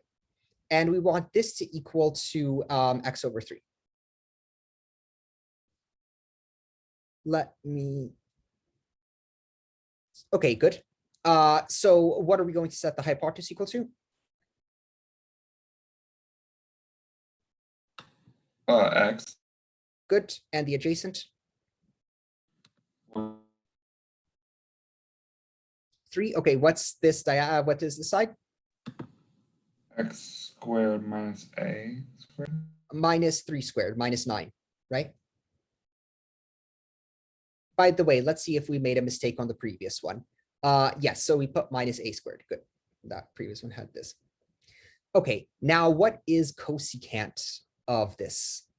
So, okay, let's remember cosecant is equal to 1 over sine. So we're going to get hypotenuse over opposite, right? So going back here, this is equal to negative 1/9. What's the ratio?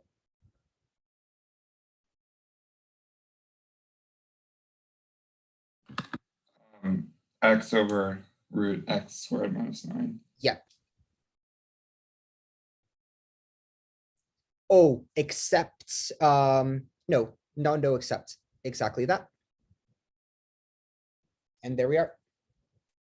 So this was the integral of x squared minus 9 to the power of 3/2. It had nothing to do with trig functions initially. There were no trig functions in here. But what does your answer get? Your answer does not have trig functions either. Look at that. We started with a polynomial rational function. We ended with a rational function, but what did we do in the middle? In the middle, we did trig things. Why? Because tricks. Because these are tricks, and you could do tricks. Let's look at the previous problem, by the way. The previous problem was what? The previous problem was also did not have trig. And if we look at the final answer, it does not have trig either. But what did we do in the middle? In the middle, we did trig. So that's interesting. It's sort of comforting that the final answer does not have trig, but why would you know to do these trig substitutions? Well, because we can exploit this identity to get rid of the square root. And so we do it. We make the substitution. But it's really comforting that the final answer does not involve trig functions. It would sort of be disturbing. I mean, inverse trig functions are involved when you have 1 over 1 plus x squared. The integral is arctan. But it would be surprising if you started off with some function that's involves just polynomials and powers of polynomials, and then you had not an inverse trig function, but a trig function. That would be surprising. And it's good that the answer doesn't have it, but bam, trig in the middle. Okay, let's do 2 more integrals for today. I'm also getting tired at this point. It is hard to prepare a 3-hour and 20-minute lecture, by the way. It is pretty exhausting to deliver this. So this format really sucks. 3-hour, 20-minute lecture should not be a thing, but we only have 10 lectures, so what can we do? Okay, arc sine x. So this time we're going to have an arc sine in it, divided by the square root of 1 minus x squared dx. Okay, why do you know that you're going to do a reverse trig substitution? Because it would be nice to get rid of the square root, right? So what we're going to do is we're going to let x equal, now we have 1 minus x squared. Okay, from memory, which one is this? Not from you, or you can deduce it. Which one should it be?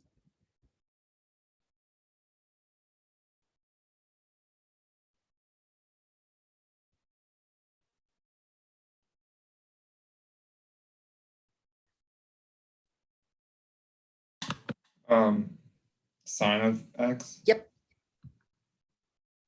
Okay, dx equals to, sorry, sine of u. Dx equals to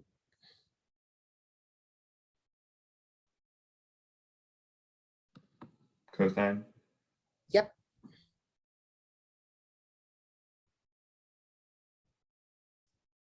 Okay. And so this becomes the integral of, well, up top, I have arc sine of sine of u. So that's nice. Then what does dx become?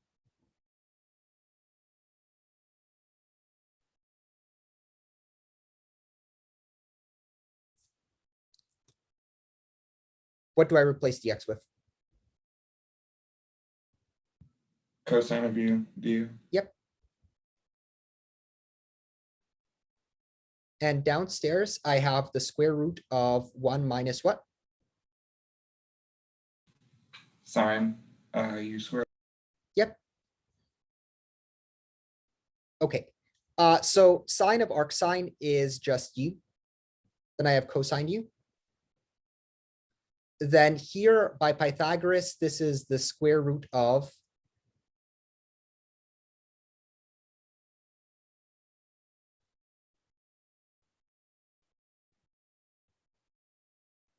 cosine Is squared. that cosine squared? Good, thanks. Okay, so the square root of cosine squared becomes the cosine. Whoops, du. Let's not forget to write that. These cancel out, so I just get the integral of u du. And this is equal to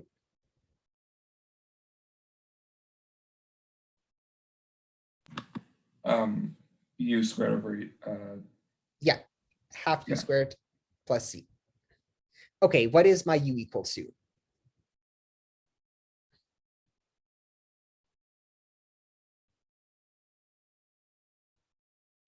arc sine u. Yep.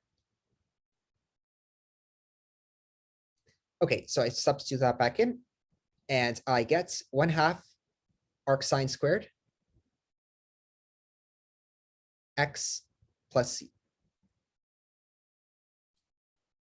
So in this integral, I did not have to do the triangle, but only because I had this arc sine. So this arc sine saved me from having to do the triangle thing.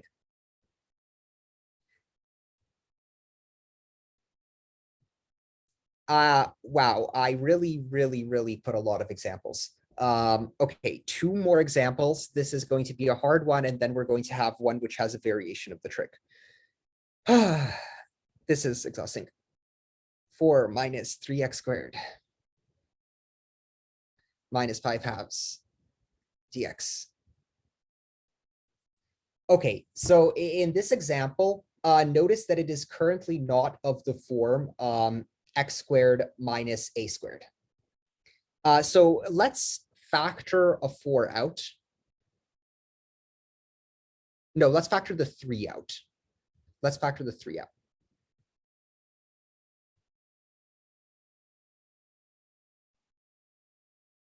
Three of 4/3 minus x squared, right?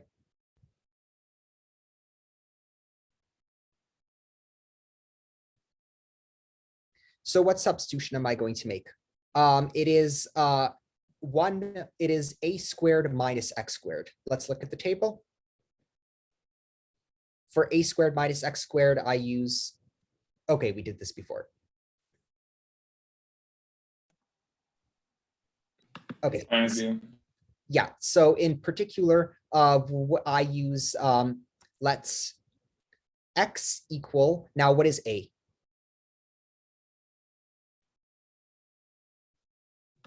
4/3. No, it's not. That's a squared. So what is a?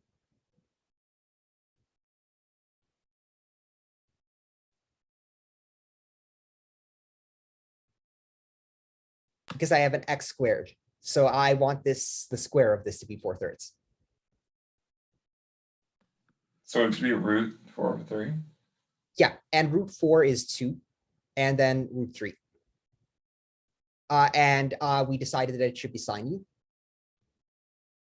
Right. Okay. Dx equals to the derivative of sine is cosine. We saw this several times before. Cosine u.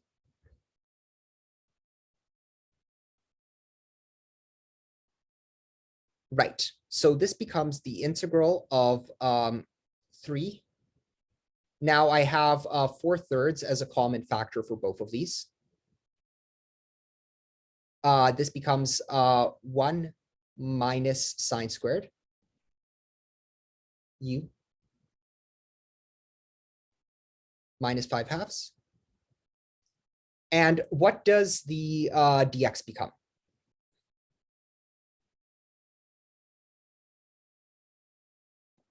To over radical 3 cosine u.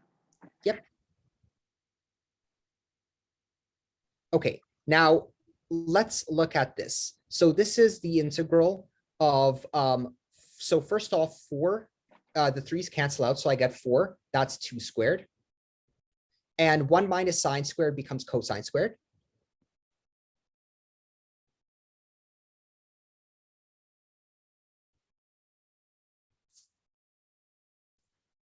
Let's put the 2 over root 3 out front. Cos u du. So this is a perfect square, right? So how can I rewrite that? I have the minus 5 second power. Let's write it as cosine of u divided by something. Divided by what?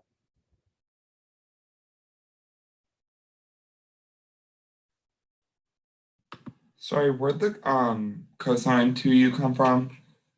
The yeah. Cosine. Okay, so here I had, so let's look at what the original sequence of substitutions was. I made this substitution so that x squared would become 4/3 sine squared, right? Then I factored the 4/3 out of this, and then I obtained a 4, right?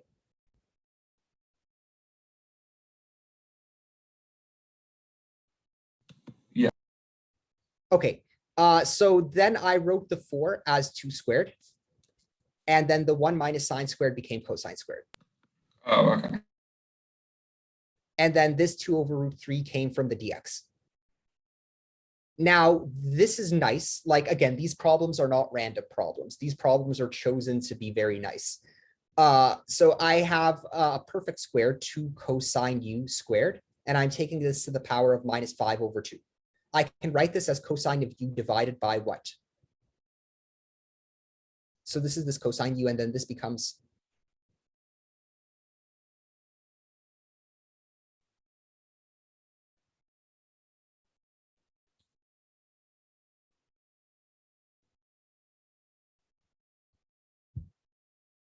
let's write it like this.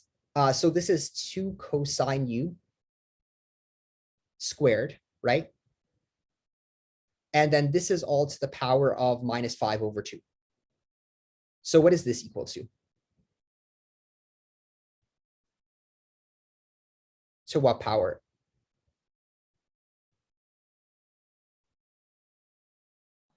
-5 over 2. Well, no, I mean, that's what we had originally. The 2 cancels, right? Right? We're good? Yeah. And so this can be written as 1 over 2 cos u all to the 5th power. That's how negative exponents work, right? And so I can rewrite this as 2 to the 5th times cosine to the 5th u du. Now I have a 2 here, so I have 2 to the 4th. 2 to the 4th is equal to 16. So I can rewrite this as 1 over 16 root 3. Why? 2, 4, 8, 16, right? And then I have integral 1 over cos to the 4th.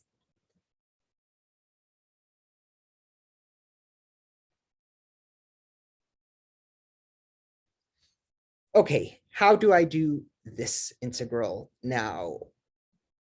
We can rewrite this as secant squared. So, okay, it's better to rewrite it as secant squared. Sorry, secant to the 4th.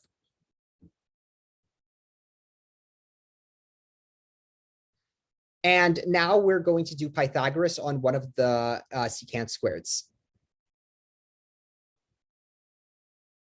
So I'm going to rewrite this as secant squared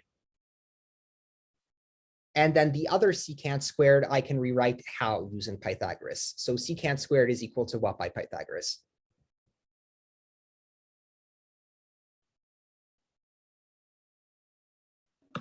Tan squared x plus. Yeah.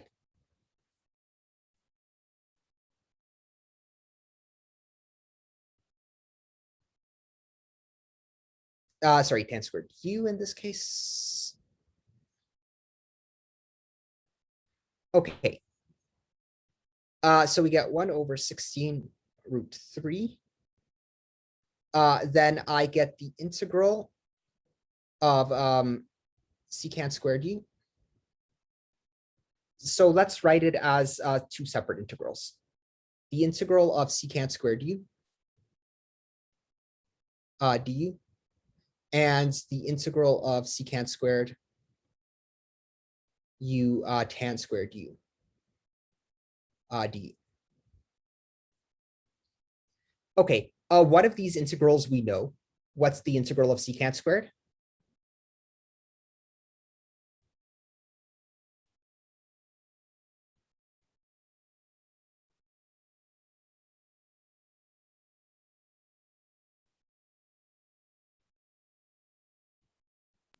Tan of x. Yeah. Okay, now let's do the other integral. So I'm going to put a portal here and then do a separate calculation here. Secant squared u tan u tan squared u du. So I'm going to introduce a new variable w equal to. Now, what do I want? What is the derivative of tangents? Well, we just did it, secant squared, right? So if I rewrite secant squared u du is tan. So let's let w equal tan of u. Then dw is equal to secant squared u du, right? And so I can rewrite this as the integral of, well, what does tan squared become? Tan squared becomes u squared. And then secant squared, w squared. And secant squared u du becomes dw. So I get w cubed over 3 plus c. And substituting back, I get tan 1/3 tan cubed u plus c. Okay, so going back to the integral that we had before, when will it end? Okay, continuing. 1/16 root 3. The integral of secant squared u is tan u, right? And this integral we computed as being 1/3 tan cubed u plus c. Now we substitute back. Where's our original substitution? We started off this example. Okay, this has been a long example with here. So we set x equal to 2/√3 sine u. So u is equal to what? Arc sine. Of what? U. Oh, no, arc Oh. sine in terms of x. X. No. √3/2. Right? X. So if I have to bring this over, flip this over from one side to the other, right? So I first multiply both sides by √3/2, and then I take arc sine. So u arc sine √3/2x. Okay. Then I get 1/16 root 3. Tan of arc sine of √3/2x plus tan cubed arc sine root 3 over 2x plus c. And now we have tan of arcsine of root 3 over 2x. So now I draw the triangle because I need to write this. This angle is marked. And I want, so sine is equal to opposite divided by hypotenuse. And I want this to equal to root 3 over 2x.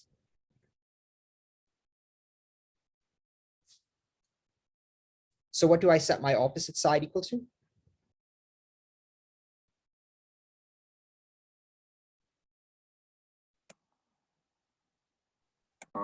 Root 3. X, let's say root 3x. And then my hypotenuse, 2. sure. So what does this side become?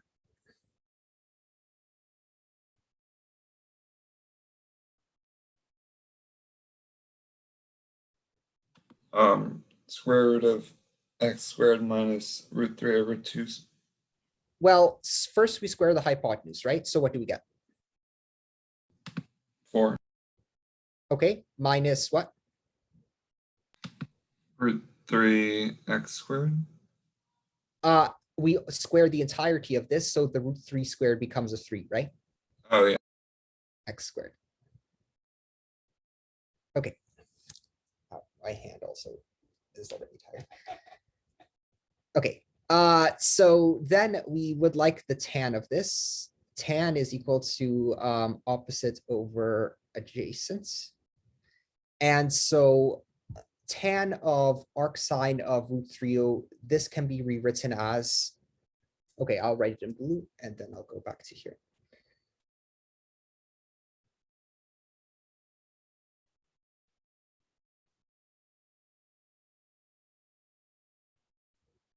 So this is equal to what?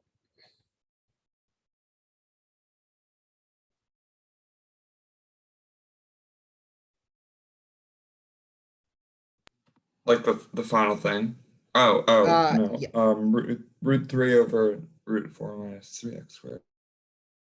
Root 3x over square root of 4 minus 3x squared. Okay, now I finally put this back into this integral. So let's see what the final expression is. 16 root 3. Then I get this root 3x over square root 4 minus 3x squared. Then here, let me just check that I've done. Oh, I've made a mistake. I forgot the 1/3. There's a 1/3 here, right? Plus 1/3. Then I have tan cubed of this. So I have root 3 cubed. So that's 3 root 3. X cubed divided by the bottom expression 4 minus 3x squared to the power of 3/2 plus c. And then if I do my final, let me just put this down.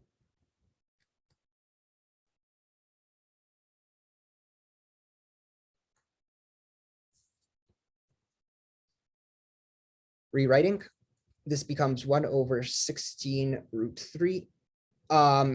And okay, so this root 3, actually, no. I have a root 3 and a root 3. These root 3s cancel. So I can write this as 1 over 16. Then x over square root of 4 minus 3x squared. Then this 3 cancels with this 3. This root 3 cancels with this root 3. So I still get the 1/16 out front, plus x cubed divided by 4 minus 3x squared to the 3/2 plus c. So let's see how long this example was. We started off here. We wiggled it around. We made the substitution. We did a bunch of exponent things. We wrote it as secant, then to do secant, we had to do the substitution with tan. Then we had to realize how to solve both of these integrals. This integral was done by another substitution. Then finally we got to here, and when we got to here, we substituted it back, and then we substituted back, we had to do the triangle. So let's look at all of the tricks that went into this problem. You have to have the idea that you want to do a Pythagoras reverse substitution.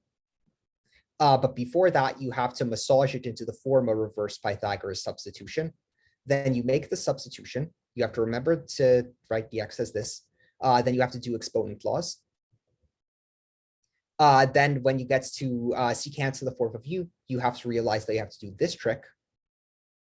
Then when you do this trick, you have to do this integral, and you have to do this integral by substitution, realizing that this substitution happens. And then here, when you back substitute, you have to do the triangle. And then finally, the question yields.